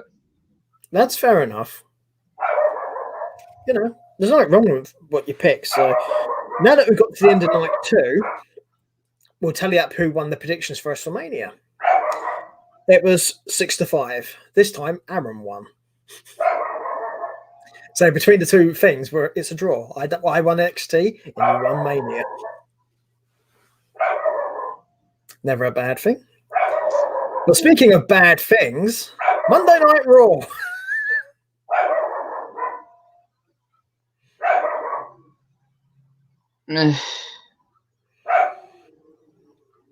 Right. There was a couple of good things on this show, but we will get to those.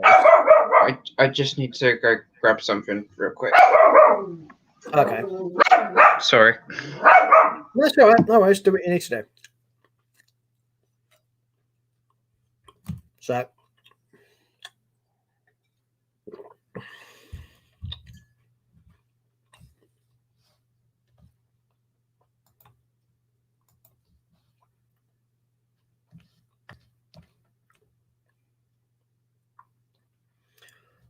Oh, so yeah, people. So we're halfway there at this point. We've got Raw, NXT, and Smackdown to go, and then we're at the end of what we're reviewing. So even just for what we've gone through so far, it's been quite a long one. So I would obviously appreciate hearing you guys' feedback as to what you liked, what you didn't like about all these things as they happened as well. Always appreciated. Or even if you have questions for us or any sort of feedback, you can always just comment or leave messages on social media. Obviously, our Patreons can contact us through Patreon as well. So it's always a useful thing to be able to do. But as WrestleMania as a whole, though, it was okay. But at the same time, it could have been a lot better than what it was. That's my opinion anyway. Because, yeah.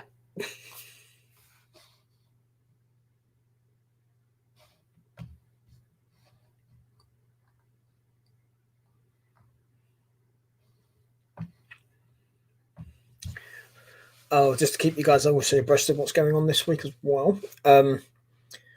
We have shows tomorrow going on. We Talk Sport in the morning. We also have High Spots as well tomorrow too. Then on Wednesday we have the Talking Stuff, and next Saturday we have a Hookup with Steph. Okay, just so you guys know, you guys can always look out and find what's going on there as well. Now Aaron's back, we can go back to what we were going to go on. All sorted? Yeah. Cool. So the Raw after Mania. I will give a definitive view of the show before we go into reviewing it, but what a piece of shit. Yeah. No big returns, no nothing. Bog standard Monday Night Raw bullshit. Yeah. There's nothing else to say about it, really. Yeah, we'll just rattle through this one quickly, I think, then. Lashley fought Riddle. Lashley won. Nobody's surprised at that. I mean, you'd expect him to. He's the champ. Yeah, exactly. If he didn't, we'd have Lashley and Riddle 2.0, and nobody wants to see that again. Yeah. We have Shelton Benjamin and Cedric Alexander versus the returning Viking Raiders. This I was happy to see. I was happy to see them back and healthy. The Viking Raiders, I mean. Yeah. So to me, that's a positive on the show, if nothing else. Another name change. Yeah. Which isn't it? Is anyone surprised by that? No. Yeah. By the way, the Viking Raiders was their original NXT name. Actually, they was the War Raiders in NXT. No, the war part gets Like, dropped because Vince doesn't like the word war. yeah, that got dropped when it came up to the main roster. So, you may be right. I honestly don't remember for sure, but And yeah, then it was the Viking Experience, and now it's the Viking Raiders again. Yeah. It's definitely better than Experience, that much I will say for it. But I'm happy to see that Hanson and Ivar are both fit and healthy and back to doing stuff. Hopefully, this will help the tag division, but we'll see. The fact they beat Benjamin and Cedric, though, is kind of damaging to the former Hurt Business guys. But at the same time, you can't have the Viking Raiders losing their first match back. It doesn't work. My doorbell. I was really glad to see them. I was really glad to see them back in good health as well. Yeah. Give me a second.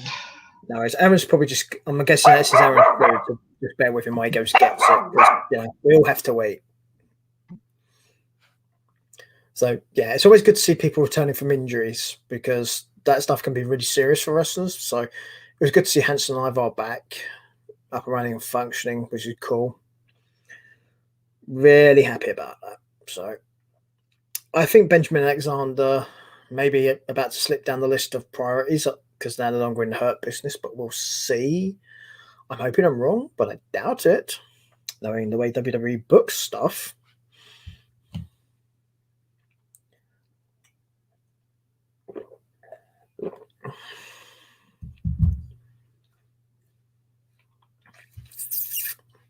So, yeah.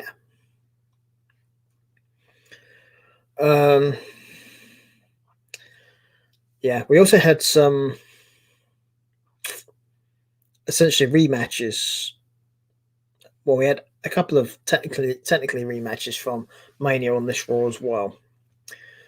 And we're about to get to the first one in a minute when Aaron comes back. And boy, did I have issues with this too. So, but we'll see what happens when Aaron comes back. Yeah. Let's see. Just trying to think if there's anything else to tell you guys. Let's see, because we covered the shows that are coming up this week for you guys. So, yeah. Tomorrow morning at 10 a.m. UK time, we have We Talk Sport. Then, approximately an hour afterwards at 11 a.m., we have High Spots.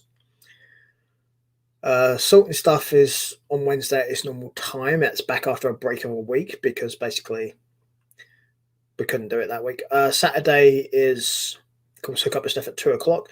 Then 50/50 booking is obviously back on the Sunday as well.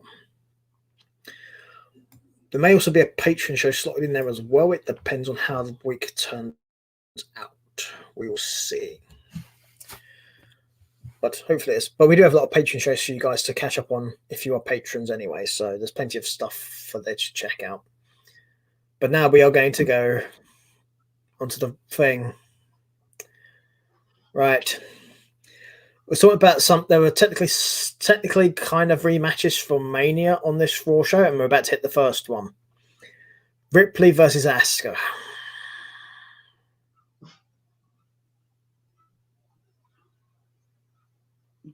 Saw the interference coming. Yeah, a no contest for anyone who isn't aware. They got my order wrong. Of course they did.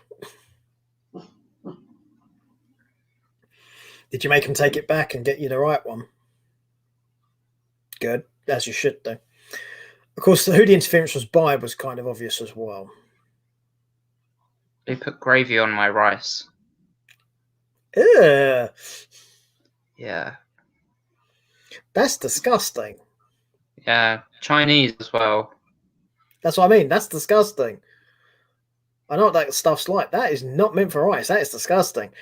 They said special fried rice, and they gave me house special fried rice with gravy all over the top of it.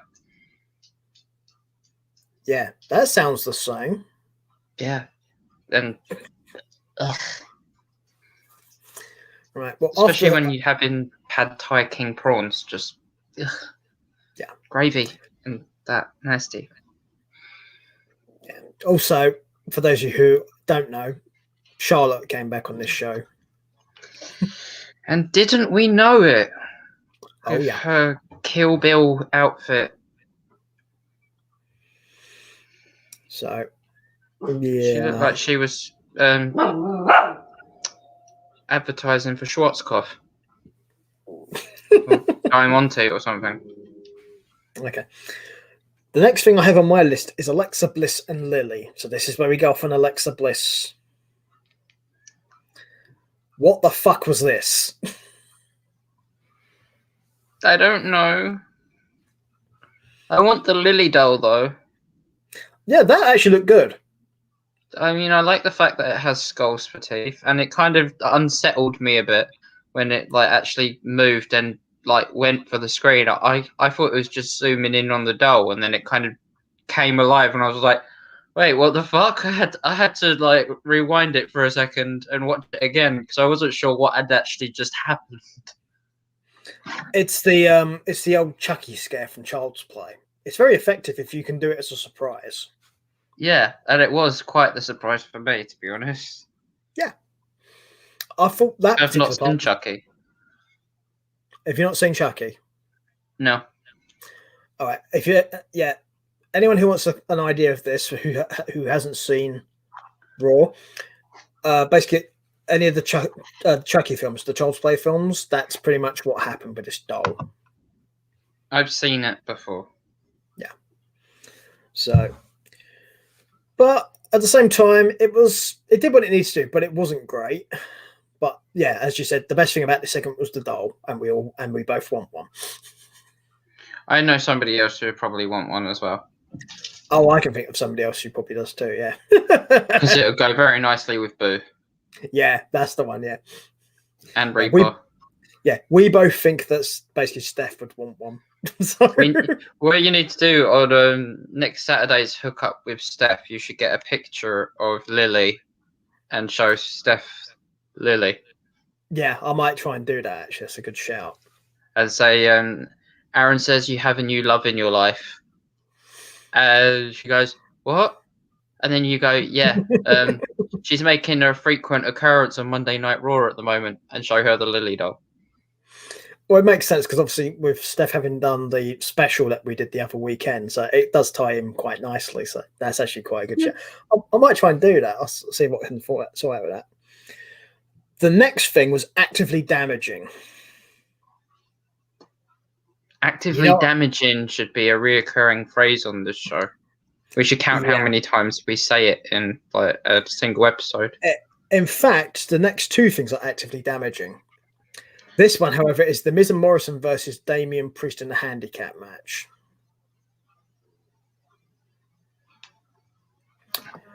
What a fucking goofy piece of shit this was.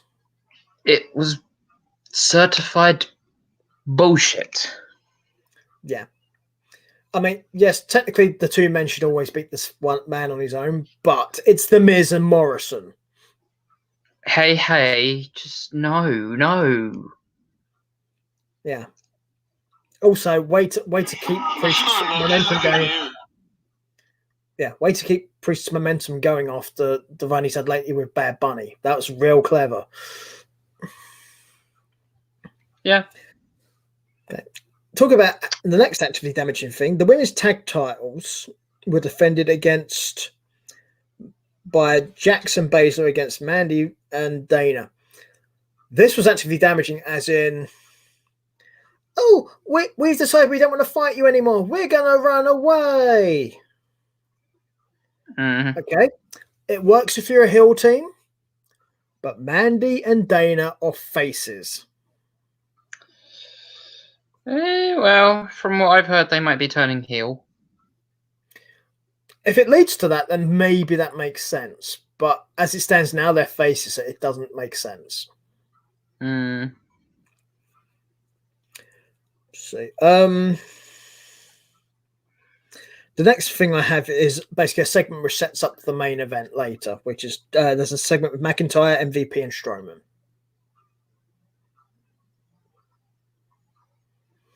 which at least they tried setting it up. At least that's something. Yeah, I guess. I mean, it wasn't great, but at least they tried. But as you can tell from both of us, we don't really think it was that good. Not the fault of the talent, by the way, just to be clear. Just this Raw after Mania was the worst Raw after Mania I've seen since I started watching WWE. I mean, at least with like the past ones, there's been at least one return, or like a surprise that's happened, or like a really good main event. And this was just... Yeah. Don't get me wrong, the main event was okay. It was okay. It was an okay match. We are going to get to that in a minute, so we'd like to do this in order before we get to that. Yeah, but everything else was just... Yeah.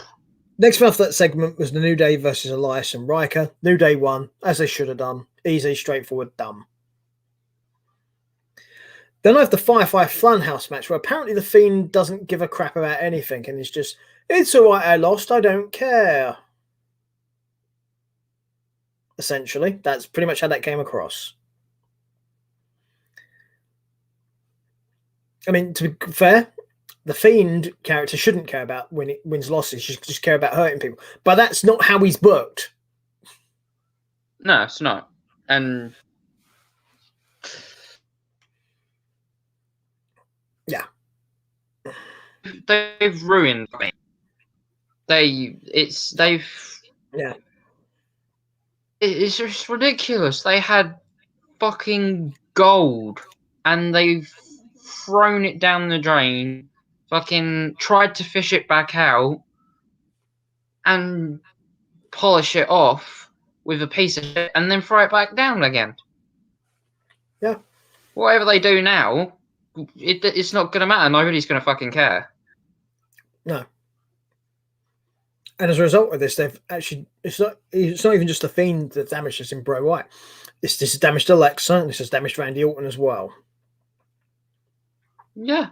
I mean, if there's another Randy Orton match, I don't even want to fucking watch it. Which is funny. If there's another Bray versus Randy match. Yeah, I was going to say, the funny part is obviously the next match we're going to talk about has Orton in it. Yeah, if there's another Bray versus Randy Orton match, like at Backlash, I'm not interested. I won't even watch the pay-per-view. I will not stay up and watch it. I will wait until the next day and I will watch it on demand, like a bog standard, like fucking somebody who doesn't give a crap. Like somebody who wants to sleep, basically, is what you mean. Yeah, like somebody who wants to sleep, basically, yeah. We should tell you just how bad that is. Because the point is you're supposed to be excited for these things, which means you want to stay up. You want to see these things as they happen. If you're willing to wait until the next day to see these things, by choice, this means they've screwed up badly. It's just fucking... It's ridiculous. The amount of like talent they've screwed over on this thing. When I first saw the Fiend and I saw like his entrance and everything, I was like, "This is fucking sick." Then Vince got in trouble and got told to dial it down, so he dialed it down a little bit. I was just like, "Yeah, this is really sick." With like Seth Rollins and stuff, like when he first got his first Universal Championship. And then after that, it was just like, wait. So he's going to lose straight away to Goldberg. Yeah, the problem what happened with The Fiend is pretty much, originally he was left alone to pretty much do what he wanted to do with it. And then the problems came when creative got involved. It was just so stupid. Yeah. And our main event of Raw was a triple threat match to decide who would face Lashley at WrestleMania Backlash. which is between Drew McIntyre, Braun Strowman, and Randy Orton. I understand why Strowman and Orton are in this match. They both won their pay-per-view matches. McIntyre is a bit of a question mark because he didn't win his match. McIntyre is Vince's boy. Oh, clearly he is. I mean, Drew won the match as well, which is the other thing. Do I think that's a bad thing? Not necessarily. But to be honest, I would like to have seen Lashley against Orton or Strowman. I think at least it's because it's something different. Yeah, I guess. In Strowman's case, it keeps him away from Shane McMahon, and in Orton's case, it keeps him away from the Fiend.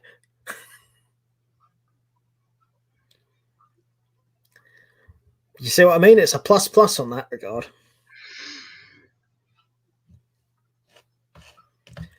But we are actually going to touch upon something as well, because I mentioned this earlier. There was a commentary change for both the shows. Okay. Who is this new dude? His voice grates on me. Okay, I'm going to get to that, right? So basically, Corey Graves and Byron Saxton, along with Adan Vic are the new Raw commentary team.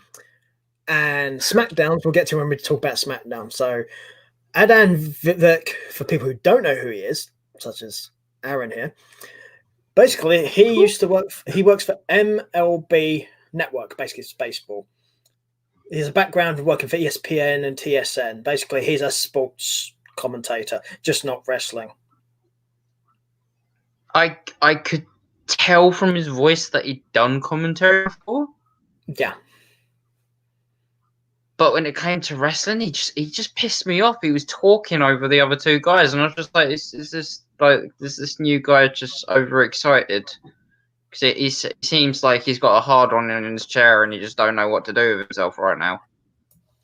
I think in his defense, and I will give him a defense here, it's very different commentating sports than it is wrestling. Okay. Also, it's his first show. He's finding his feet. Hopefully he will get better.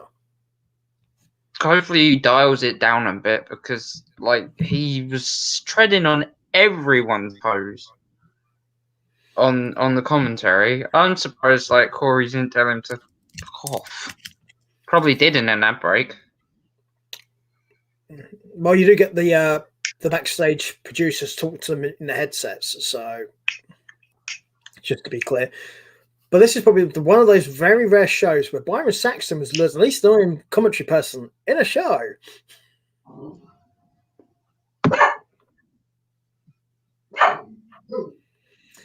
But hopefully Adan does get better though, and it's just a case of it's his first time and he just needs to get used to it. Yeah, let's hope it's a phase. I want to give him the benefit of the doubt, so I would give him at least a few weeks to see how he goes.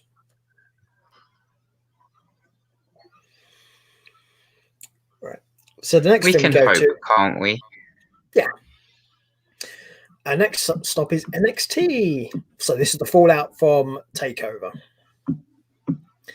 This show opened with an interview with Karrion Kross.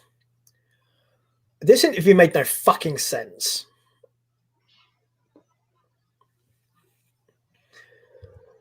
The man's supposed to be like a killer, beats everyone, but then he turns around and goes, "Oh, I respect Finn for what he did, blah, blah, blah." Because that's essentially what he did. It's like, why are you saying that? You're supposed to be a killer. What I wanted was him to say badass stuff and say like, "I broke the prince," and then Finn's music to hit and the demon to return or something like that. Make it fucking interesting. Don't say, "Oh, I respect him." I'd love to see Demon Finn Balor against Karrion Kross. Okay. Because it's a different side of him altogether. If you don't involve Finn, I have a suggestion for how this may have worked better. Have Scarlett do the majority of this promo, and only have Karrion speak at the end for like a couple of lines, and that's it. Yeah. Because one, I think Scarlett's a much better talker than Carrion. I do. And two, I think presentation-wise, it works much better if he doesn't say a lot. And hashtag get Scarlett in the ring already.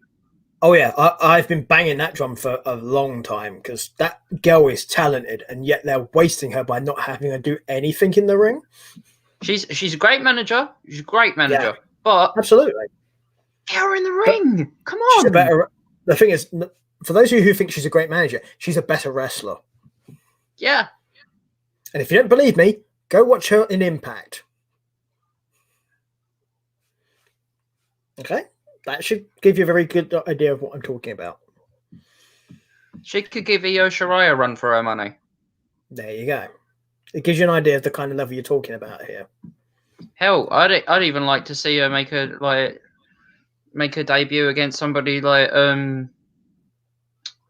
oh god, like could you imagine her in a match against Oscar or Mickey James? Well, not Mickey James, obviously, but well, no, not Mickey James now.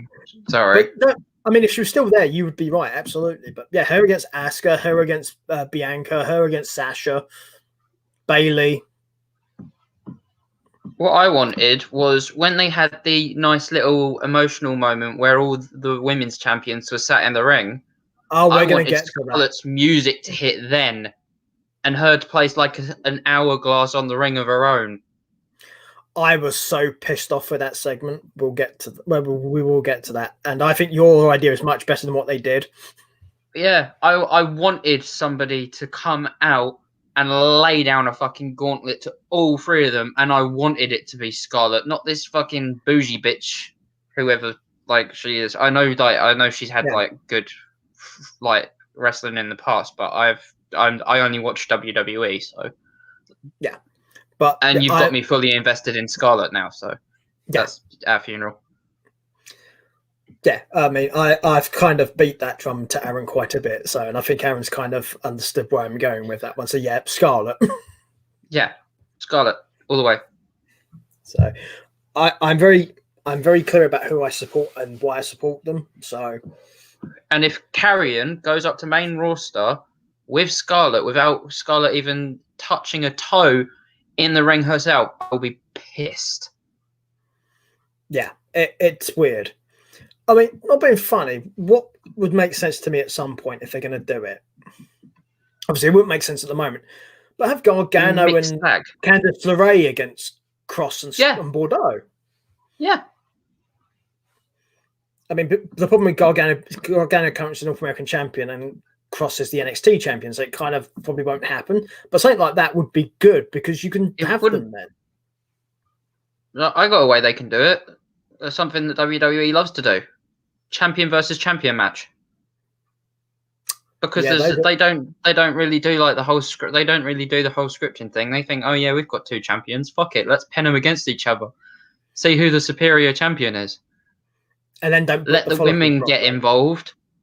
And have a mixed tag team match the following week. Do it like that. The thing is, though, doing that in NXT, I've got more faith in NXT doing that properly than I would do the main roster. So if you're going to do it anyway, NXT would be a place to do it. Mm-hmm. But yeah, like Gargano and LeRae against Cross and Scarlett, I'm all for that if you can do it. Yeah. Although I think Gargano's kind of tied up at the moment, but we'll get to that in a sec. Just a little bit. Yeah. Right. This is where we get on to Kushida's week getting better after what happened to Dunn. I'm really happy for him. Yeah. Kushida beat Escobar for the Cruiserweight title. Kushida is your Cruiserweight champion. In Escobar's first legitimate defense as the undisputed Cruiserweight champion as well, which I found hilarious. And the only Cruiserweight champion. That's the other thing as well. But I did like Devlin's little segment after the match. Yeah, I was going to touch upon that after the next bit I have, but we can do that now. That's fine. Yeah, Devlin basically challenged Kushida for the belt. Well, it's just, at least that I understand because, but that I understand though. Because he deserves his rematch. Right. No question about it. Yeah, narrative and storyline wise, it makes perfect sense. But But you'd also think Devlin Escobar, has returned to the UK. yeah, you'd think Escobar would want another shot as well, to be fair to him. But we'll see what happens. I could see a triple threat match happen down the line. I wouldn't be opposed to that.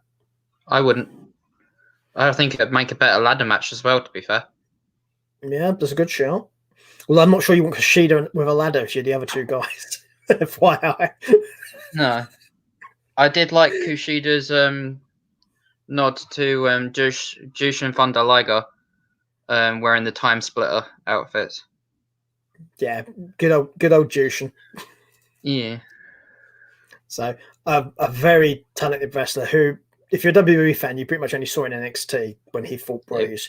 It was sad that we only got to see him in NXT. To be fair, I've seen a lot of Liger because I'm of an age where I saw him in WCW and New Japan, and he along with a few other people at the beginning of the 80s, 90s are the reason why the high flying wrestlers are the way they are now. Yeah, a total legend of the industry. Yeah. Also retired not too long ago as well. So, and good luck to the man. Also, a guy who overcame a tumor in his head to come back to wrestling. Yep. So, yeah. Big thing. But I liked that from Kushida. I thought that was a good homage. Yeah, homage. Yeah. Next thing I have is Ciampa and Thatcher's segment. I liked it. Short, sweet, to the point. And I liked Thatcher's smile at the end. Yeah. It's like Ciampa's just like his normal, I'm going to kick the chair away now and walk away. And Thatcher just sat there. And then all of a sudden he just goes. Yeah. It's what you'd expect from them both. And I think they did it very well. Yep. But I know you like Ciampa and Thatcher, so I wasn't surprised you liked this. I just love the brutality of them. I liked them when they were against each other. I love them even more as a tag team, but I do have a funny feeling that Thatcher is going to turn on Ciampa. Well, a lot of people have the feeling he'll join Imperium. Yeah, that's my thoughts exactly. Yeah. So, but we'll see what happens with that because he used to be in its predecessor with the guys before when it was in Germany. So, just saying, right. Cool. This is where the three women came out in the ring and basically decided, oh, look, aren't we all great? We're women and we're all champions. It's like, really?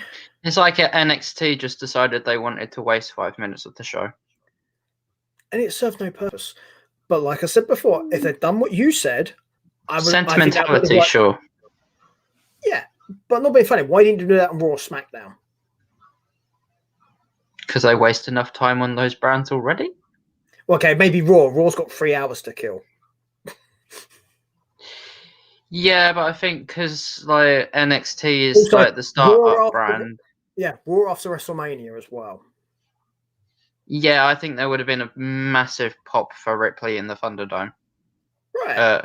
Well, not Ripley, obviously. I mean Raquel. Yeah, Gonzalez. Because obviously, new me. Yay! Vince is like, yeah, I love that shit. And then everybody else is like, yeah! Yeah, I think it works better for the Raw because it's the Raw after Mania. And weird stuff's supposed to happen on that show. So it doesn't matter that they're not all on Raw. Yeah. So I think it was a better place for that than NXT. But the NXT thing, I think what you said about Scarlett coming out would have been much better. Yeah. So I mean, the new Frankie person came out with her dog and said, "I'll be seeing you, Raquel," and we was just like, "Are we even going to pay attention to this? Because like we've not even seen her in the ring yet, and she's threatening the champion." It's just like, what is this like? Paige on her first night on Raw or something? Was we going to see like a 1-day championship reign? But no, she came out with a dog and her like normal clothes and just generally disappointed in the debut, to be fair. Like in-ring debut, we'll just have to wait and see, but... Oh, I don't, because if I'm right, and I'm just going to double check this for me, because I just want to make sure I've got this correct. Yeah. Anyone who's seen Impact knows who Frankie is. Okay, she was a big deal in Impact. She won a lot of stuff. She in fact clashed with Scarlett quite a few times as well. In Impact, she was Taya Valkyrie. Oh yeah, Valkyrie, of course. Okay. Yeah, I've watched the Valkyrie match. Yeah, which in the past means she would have clashed with Scarlett Bordeaux. Yeah, and I will say the Scarlett Bordeaux Valkyrie match is probably one of the favourites that I've watched. Yeah. The creativity between those two women. Yeah. Unmatchable. Yeah. So this is why I would say don't worry too much about how she debuted. I mean, if you've seen her wrestle, so you've got an idea of what she's capable of. Yeah. So also, for those of you who don't know, she is Mrs. John Morrison. I will be back.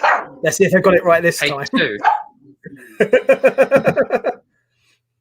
It's like WWE booking. Let's try again.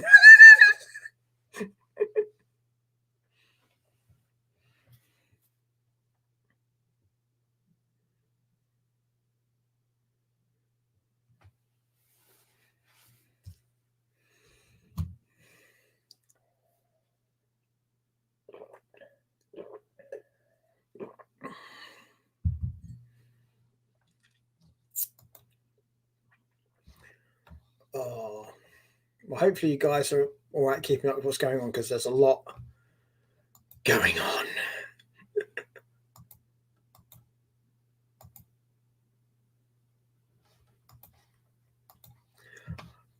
Oh, while I think about it, I'd like to give a thank you to Mr. Butt Sackington for following us on our Twitch channel. So I just noticed that while we're going through stuff, I've got a notification pop up, so that's much appreciated.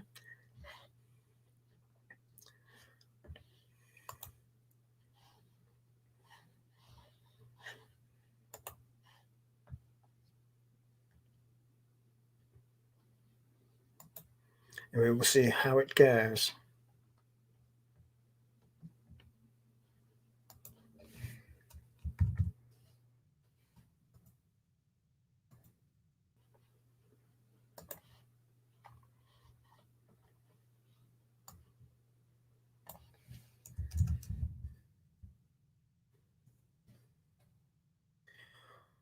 Oh.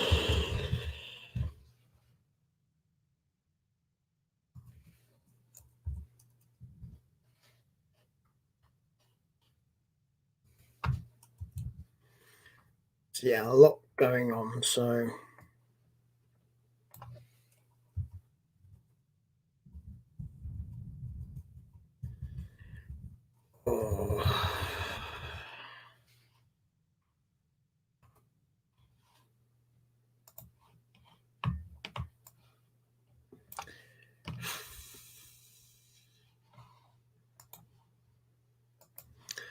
what do you reckon, people? Do you reckon they've got the order right? Hey guys, give us a comment. Do you reckon they got the order right? Yes or no? I'm very curious. I think they've probably screwed it up again.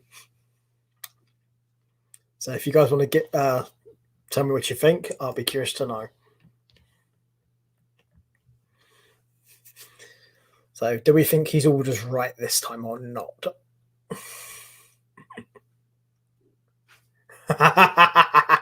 No, I don't think they have. Yeah, I agree with you on that one. I don't think they have either. So yes, hi Steph, and yeah, I agree. We're about to find out though. Dun dun dun. The question is, Aaron, is it correct this time? Is it correct? I'm a happy guy. I'm such a happy guy. Ah, well, apparently it's correct, which means, unfortunately for Steph, she was wrong. Because I asked the viewers who were watching, and I got this comment from Steph. It is what it is. So, yeah. So they did get it right this time, which is cool. Delicious. The guy actually came to the door and made a point of telling me that apparently I ordered wrong. And Bruce, can you please fuck off? Customer service. Yeah, I put a note on my order. Please do not include sauces for my rice. And yeah, they covered it in gravy. And I looked at the pot and I was just like, no. So yeah, now I've got what I wanted without the gravy, and I've got my pad thai, which is now kind of cold, but I will suffer in silence because I'm hungry as hell. But not on this show. You're not suffering in silence because you need to talk. Okay, I'll eat and silently orgasm over my food. Well, and talk to you about wrestling.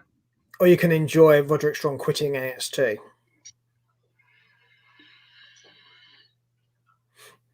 In the words of Mario, he'll be back.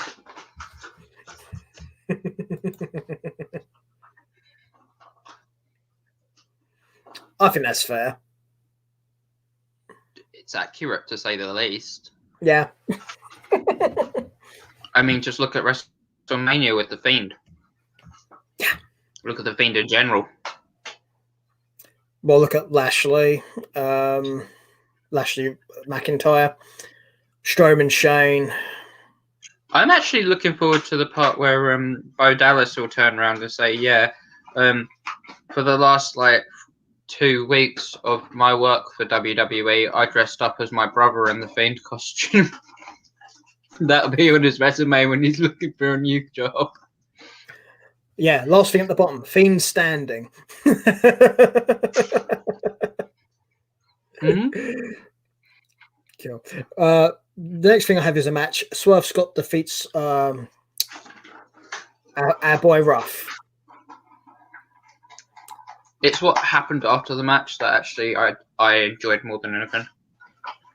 Okay. Fair enough. Because fair enough to Swerve for wanting rid of Ruff because it's rough. But Ruff snapping, I liked. I was just like, thank you. Finally, we're getting some aggression from this guy. He's not just a happy guy. Yeah, it's not, oh, I'm so happy to be there. It's a case of stop trying to take advantage of me. Mm-hmm. Yeah, I think it's a good development for him, absolutely. You're trying to say I'm handed opportunities? Well, I'll hand you a beating, basically, on Ruff's behalf. Yeah, not opposed to that. That stuff works. Yeah, and it adds layers to his character. Yeah. We also have Zoe Stark possibly putting herself forward to challenge for the NXT Women's title as well. If Mercedes Martinez doesn't beat her to the punch. Yeah. Both literally and figuratively. Yeah. Then we have Walter and Imperium planning and stuff. We know that's going to end badly for someone. Maybe 2 individuals in particular. Yeah, we mentioned them earlier when we were recapping NXT. So, also, the attack on Killian Dane and Drake Maverick. Oh yes, indeed. Right, this brings us to the main event of the show, which is the 8-man tag, which is a mixed tag, by the way. So you have women and men in this match. Didn't like it. Okay. Now here's the weird part. If you'd done your prediction for NXT Takeover for this NXT, you would have been right because Reed beat Gargano. Yeah. So Reed will get another title opportunity soon.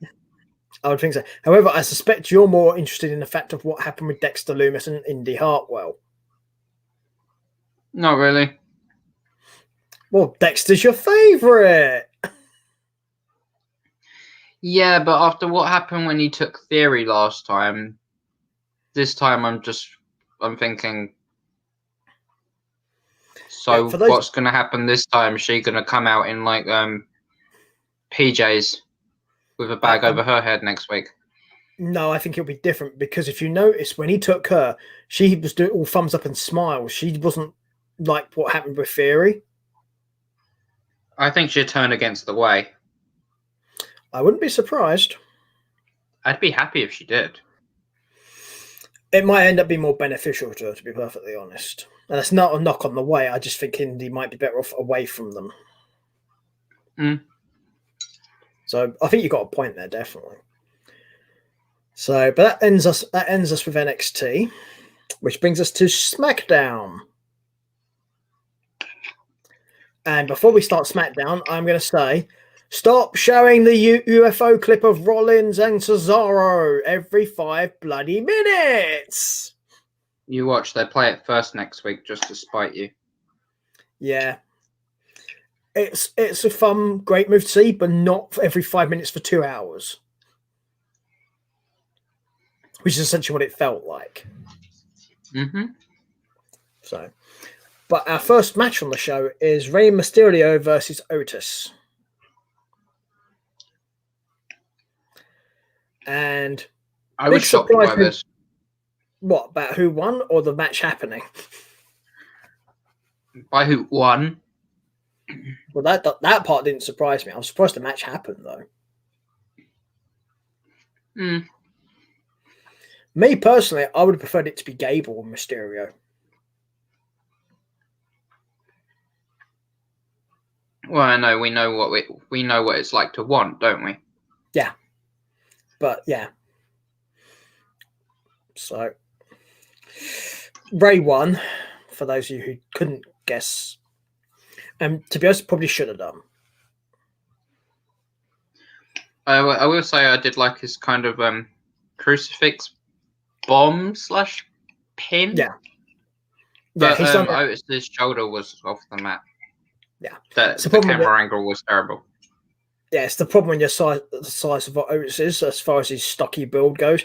It's very hard to keep both his shoulders down like that. Mm. So, the next thing we have is a rematch from WrestleMania. Yeah, see, this is what I said about you. Don't worry about the backlash thing. We'll do SmackDown. This is Sami Zayn versus Kevin Owens, which nobody wanted to see. This match ended with a count out, which Kevin Owens won. If he didn't win, then the whole WrestleMania match in the first place would have been pointless. Yeah. So in a way, I'm glad he won. Yeah, but let's be honest, this pretty much means it's going to be a WrestleMania backlash match. Because Sami ran away from him, essentially. Even Bruce is moaning at that. Yeah, and he's right to do so. It's terrible, but I think that's what's going to happen, in all honesty. Are you happy about that, Bruce? This is the quietest he's been all day. Well, that kind of tells you everything right there. The next thing I have is the Street Profits and Bianca Belair in the ring, but essentially celebrating her title win. This at least makes sense, considering she's married to one of them. Mm. Didn't have an issue with this. It was fine. It weren't bad, but it weren't great either.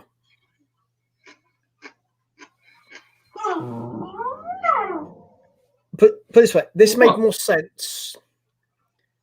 This made more sense than having a women's thing on NXT did.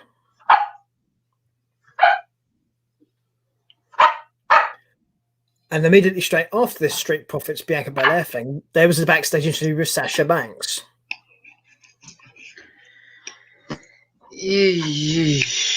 Yeah. So, wasn't Kalisto in that interview? Sorry? Didn't we see Kalisto backstage in that interview? Probably. I mean, the thing I will say is obviously, yes, Sasha's probably still going to be hanging around that title, but it looks like Bayley might be getting herself involved as well, which I haven't got a problem with. I want to see more Bayley. Go away. Especially when you bear in mind what Bayley's WrestleMania moment was. That was fucking terrible. We didn't touch upon it when we talked about Mania, but we'll talk about it here. right? Yeah. If you're going to have a heel on a program like WrestleMania, you can't have them be jumped and attacked by two people because it's going to make them heels and everyone's going to be sympathetic to the heel.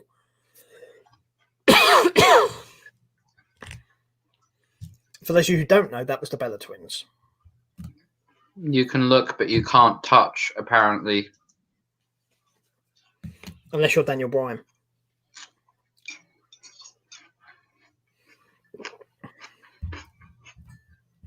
Or whatever his name is from Dancing with the Stars.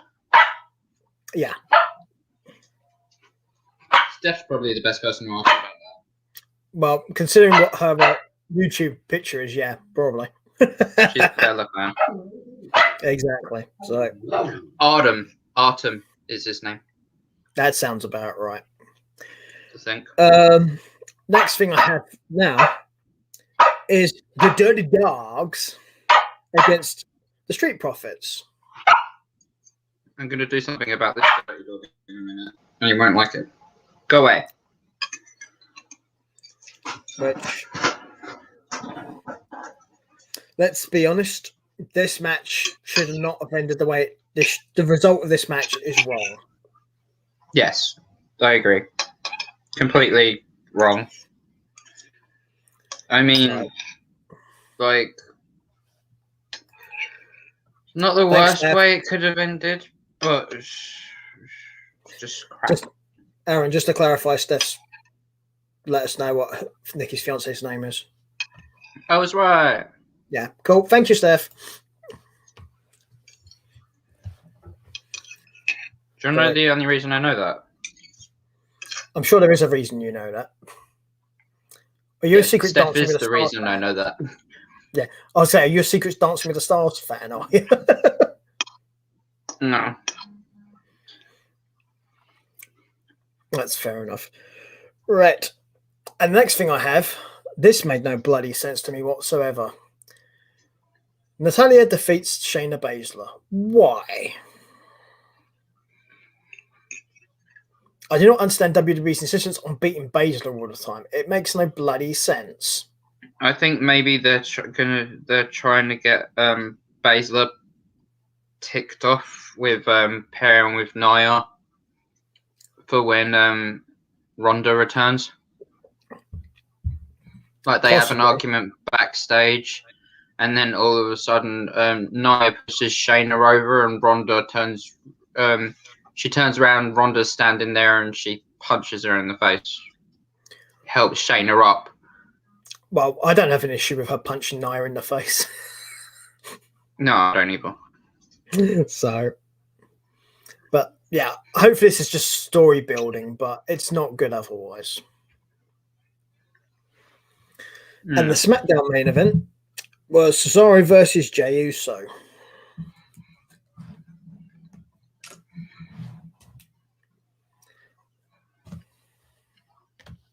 I would have preferred Roman versus Cesaro. I think we're pretty much in agreement on that one. Currently, yeah.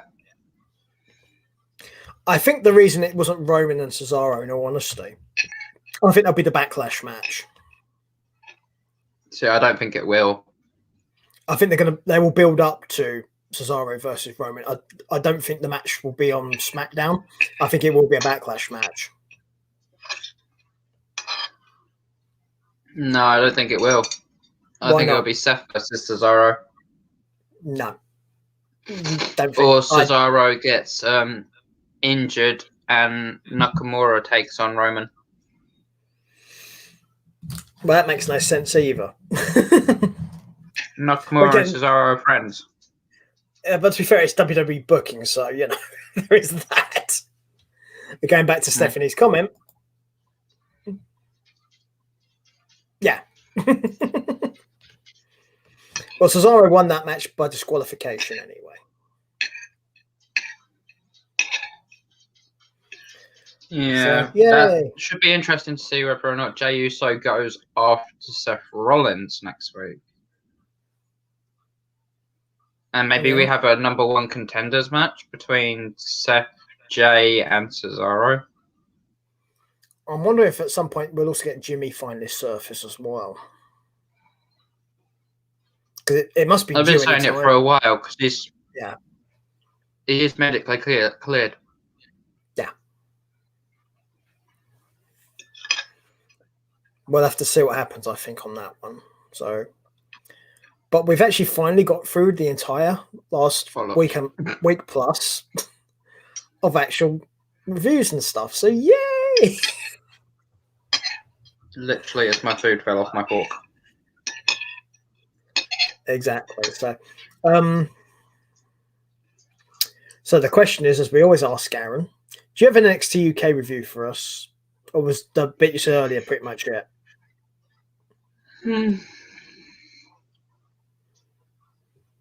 This week wasn't there wasn't really anything noticeable, and I did have a severe wrestling hangover, so I was quite lazy in the fact that I didn't take any notes whatsoever. That's fair enough. Essentially, guys, if you didn't check it out, go to the previous weeks where it was Walter and Rampage. But this week we found out that Mustache Mountain is going to reunite next week and take on Noam Dar and Shah Samuels. Well, that'll which be would be watching, a really good match. I we agree. also saw Kenny Williams versus Amir Jordan because of the friendship that imploded a couple of weeks ago, and it was pretty heavy hitting.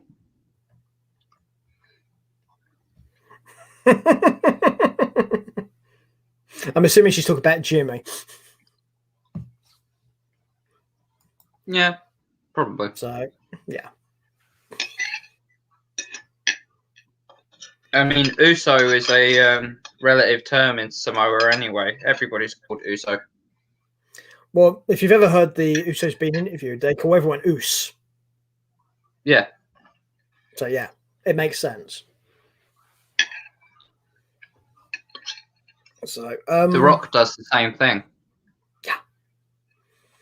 So, what would you rate all each of the shows we went over? When it comes to the 2 night events, just do them as one rating for both nights because they are still one event essentially. Makes it easier for you.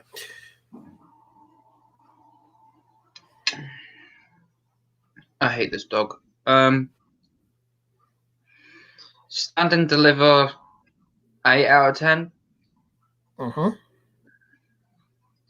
WrestleMania 7 out of 10. Being generous, probably. A little bit, but I think it's okay. UK Prelude, probably an 8.5. I wouldn't say there was a bad match about it. It just could have been. It could have been better. They could have publicized it a bit more, made it maybe a bit longer. Because it was literally only an hour and 20 minutes. Yeah, I mean, to be fair, though, it was designed to be the bump-in show for Stand and Deliver.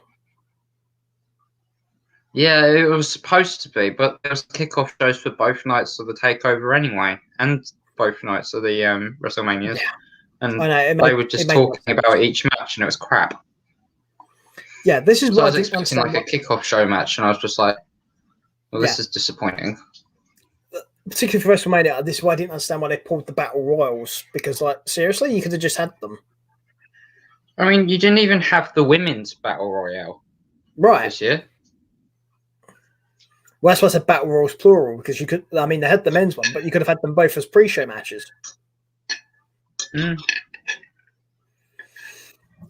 there you go. I think they had to limit it because of COVID. That'd be my guess. Would you like to rate Raw's NXT and SmackDown then? Raw 4. Yeah, I can't say I blame you on that one. To be honest, you might even be being slightly generous. Fuck it, 2. Cool. I think that's better. Yeah. NXT 6.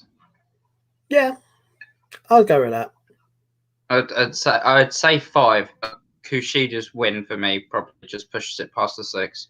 Yeah, it was an average show, but you did have a couple of things which really did help it. So yeah, I'd agree with you on that. Yeah, and from like a fan's perspective as well on the like championship meetup and that, there's things that could have been done better. But NXT UK, I'd say there was nothing wrong with it this week. To be fair, maybe an 8. Yeah. Oh, we will be seeing Naku Satomura versus Aria Valkyrie. That'll be Either fun. next week or the week after. It's going to be a heavy hitting match, and I'm really looking forward to it. That's what I was saying. That could be fun. If you guys enjoyed Walter and Ciampa, that's a match for you. Yeah, that's going to be the women's equivalent, definitely. Yeah. So, okay. And Smackdown.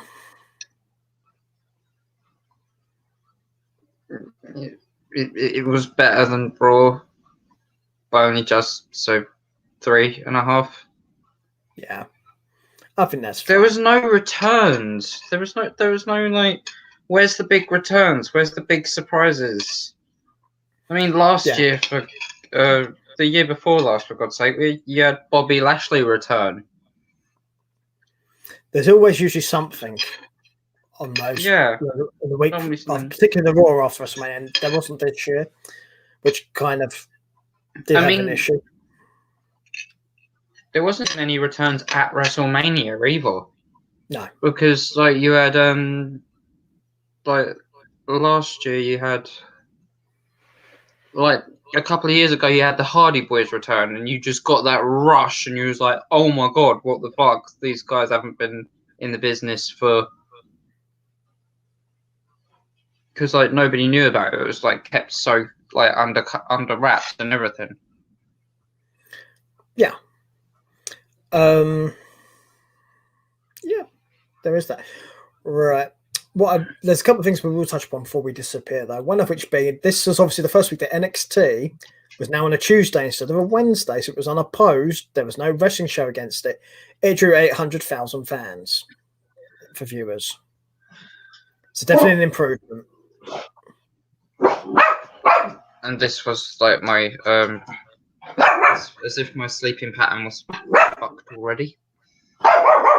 Yeah, I think Bruce wants out, so I'm just gonna let him out real quick. Yeah, no worries. So, yeah, while Aaron sorts out Bruce, we'll go over the fact of obviously, NXT did very well his first week unopposed. It was 800,000 fans. Did very well for itself. The equivalent, the show it used to go against, which was AEW's Dynamite, actually did 1.2 million. So it clearly was a case of they detracted from each other. So the fact that they're on separate nights is definitely a bonus to both of those shows, and hopefully going forward it will keep being that way. Well, I hope so anyway. Yeah. Let's see. I get the feeling of something else I was going to mention, but it seems to be slipping my brain right now. Oh, yeah, Hall of Fame. I knew there's something. We also had the Hall of Fame before Mania as well. It was done virtually, so there was no inductors. So you only had the people who were being inducted into the Hall of Fame doing their speeches, which, to be fair, it's COVID, so I think it's probably a safer thing to do. So it was good to see them get their inductions and their deserves. I'll see what Aaron thinks about that in a sec when he comes back. So let's see. So right. Cool. Right. So yeah. I hate sometimes he just gets on my nerves. Yeah. I'll say the last thing we'll touch upon before we disappear would be the Hall of Fame. Because that took place this week, the week just gone as well. I mean, I had nothing wrong with it, to be honest. Yeah, it was COVID safe, so there was no people doing the inducting. It was just the people being inducted giving speeches, and it was all done virtually. Which, to be fair, is the safest way to do it, really, especially considering a lot of those people are in the higher age range, so they're more vulnerable. So I think it's probably a good thing. And I'm perfectly happy with everyone that got inducted. I think they all deserve their inductions. Not that it really means anything, but I'm happy for them. Mm-hmm. So, although I've got to say, the best reaction I saw to someone being inducted was Eric Bischoff's. Because on his podcast, he literally put up a show where he spoke to all of his fans. He did like a group call thing. And literally people just called in to congratulate him, and he answered questions and hang out with them for about an hour. Which I liked. I thought it was great. Because ultimately, the wrestling fans are how these people get to where they are. And I think that's a great reaction to have to something like that. I mean, particularly with Bischoff as well, because Bischoff is a very big reason why the wrestling world is the way it is today. Yeah. Whether you like Bischoff or not, there's a reason why certain things are as they are in wrestling, and he is it. I mean, I kind of like the way, even though like with COVID and everything, and even though people are announced for the Hall of Fame last year, like I liked how they did it like a 2-night thing, but like they did it over 2 hours, and they had the NWO and then Eric Bischoff as well. Yeah, well, the NWO was supposed to be 2020 and he was 2021, so it makes sense to split them. So it's a good thing you did that. Although technically, I would argue Bischoff should have been both. Yeah, I agree. I mean, Eric has been asked about this, and he pretty much says it's fine. He's not that bothered by it. He was more concerned he said pretty much it'd mean more to him if he was inducted on his own, which is exactly what ended up happening. Yeah, I think after the NWO got announced and they saw who was in the lineup for the NWO, a lot of people were clamoring for Bischoff to be inducted too. Well, considering it was his idea and he's the reason it existed, it kind of probably should have been.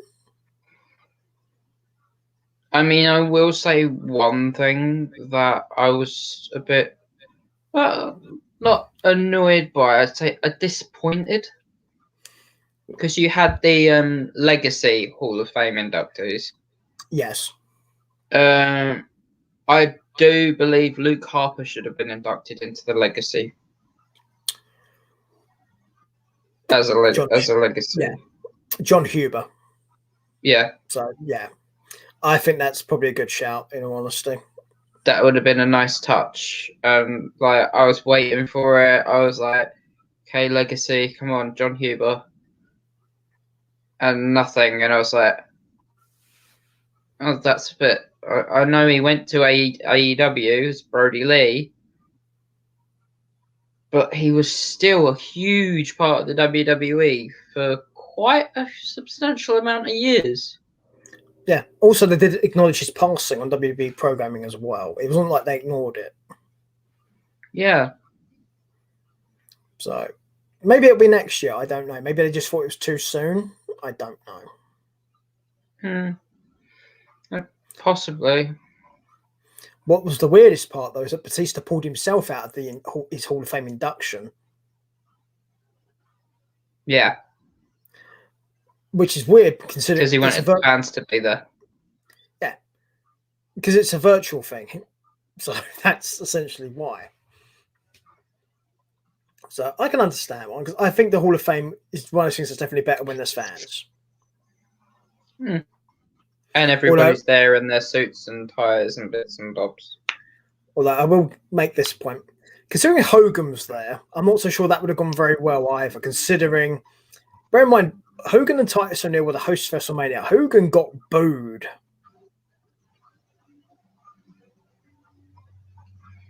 Titus didn't seem to be like overly happy about doing WrestleMania with him either. There was a few like spots on the during the show when they came out and stuff, and you just saw that look in Titus's eyes as if to say, "I want to fool this guy." Yeah, I've got to say, in all honesty, right, this is my own personal opinion, have Titus do it on his own. Mm. He's clearly more than capable of doing so. Yeah. But for some reason, they're insistent on keep using Hogan, and despite the fact people clearly don't like it. Mm. I mean, to be fair to the guy, he is a big part of wrestling in the past, no question. However, you kind of Let need the to past respect. stay in the past. Yeah, but it's more a case of you have to also be sensitive to your fans if you want to keep your fans, which is a big issue WWE have in general. And this is just another example of it. Yeah. But ultimately, as far as hosts go, though, they don't really need to do a lot. So, and they shouldn't do. But yeah, have Titus do it on his own. It would be much easier.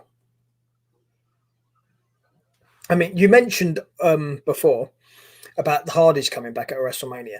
That year's WrestleMania was hosted by the New Day, and the only day they were really they're really prominent in anything was that reveal.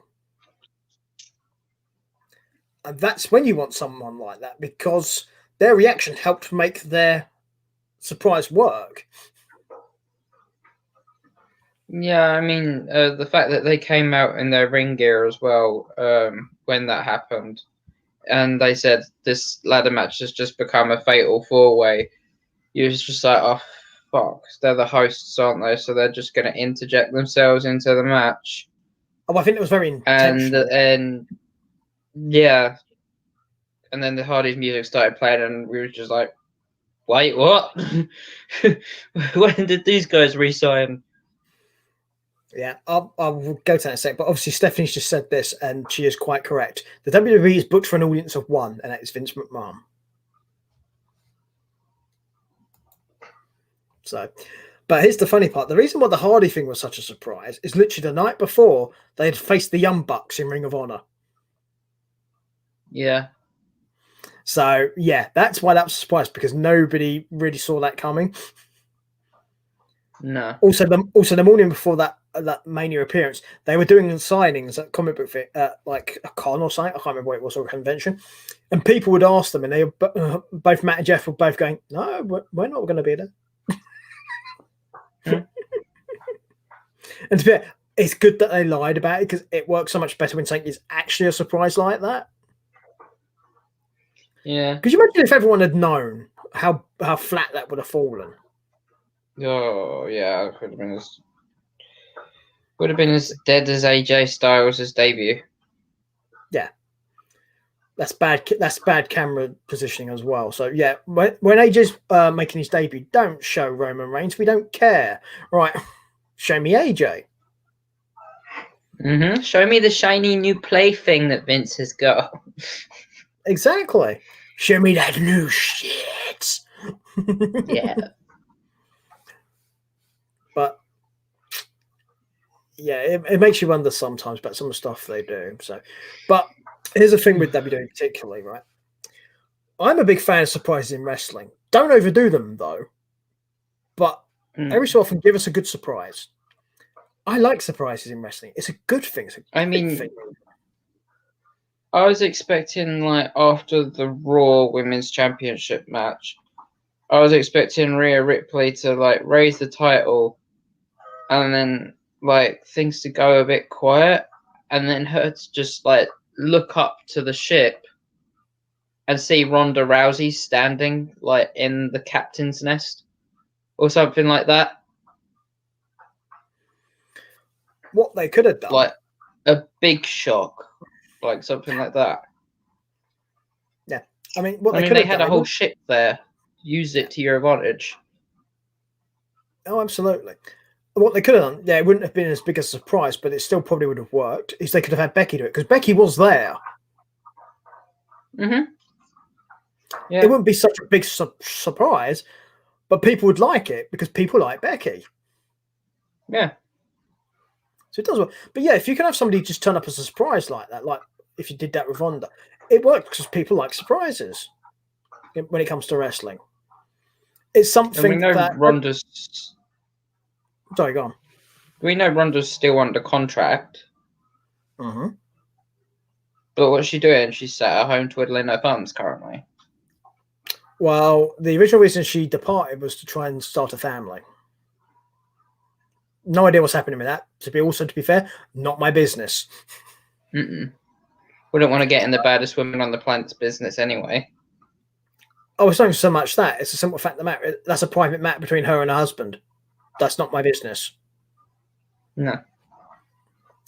I don't care if she's the baddest woman on the planet or not. I don't even care if you're the weakest person on the planet. It's still not my business. No. There is such a thing as privacy, in my opinion, anyway. Yeah.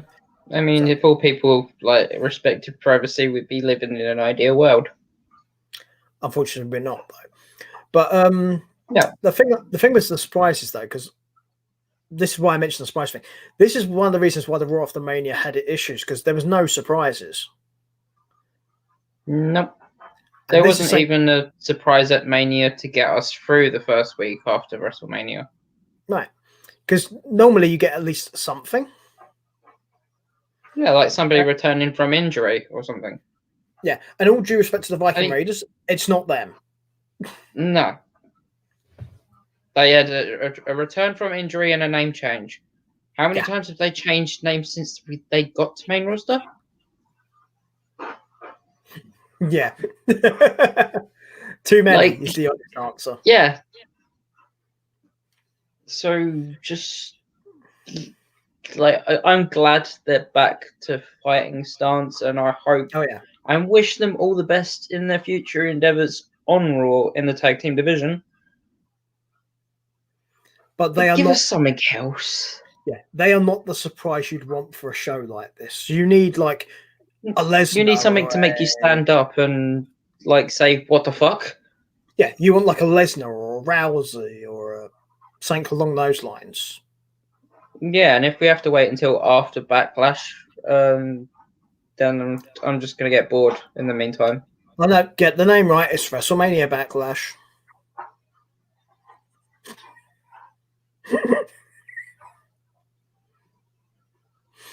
Yeah, basically, we both think that's stupid. It should just be Backlash.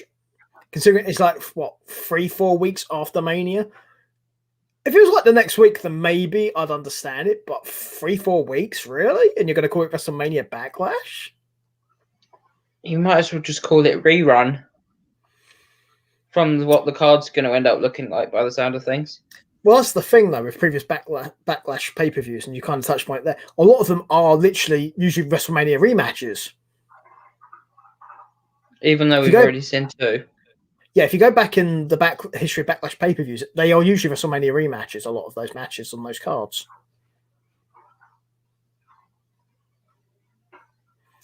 Control C, Control V. Anyway. I just think occasionally they just get a bit confused and just hit the wrong thing and just put... And just... They copy and paste without meaning to do it, so... Although with that, people, I think that's probably everything we covered, so we will be scooting along. So with that, we'll start doing all the plugs. Our Patreon, go check it out. All bunch of bonus contents and shows in there as well. Twitter, Instagram. Then we have Aaron's Twitch. I touched upon this earlier, but I'm going to ask you to explain this. You're doing something special for your Twitch, aren't you, this month?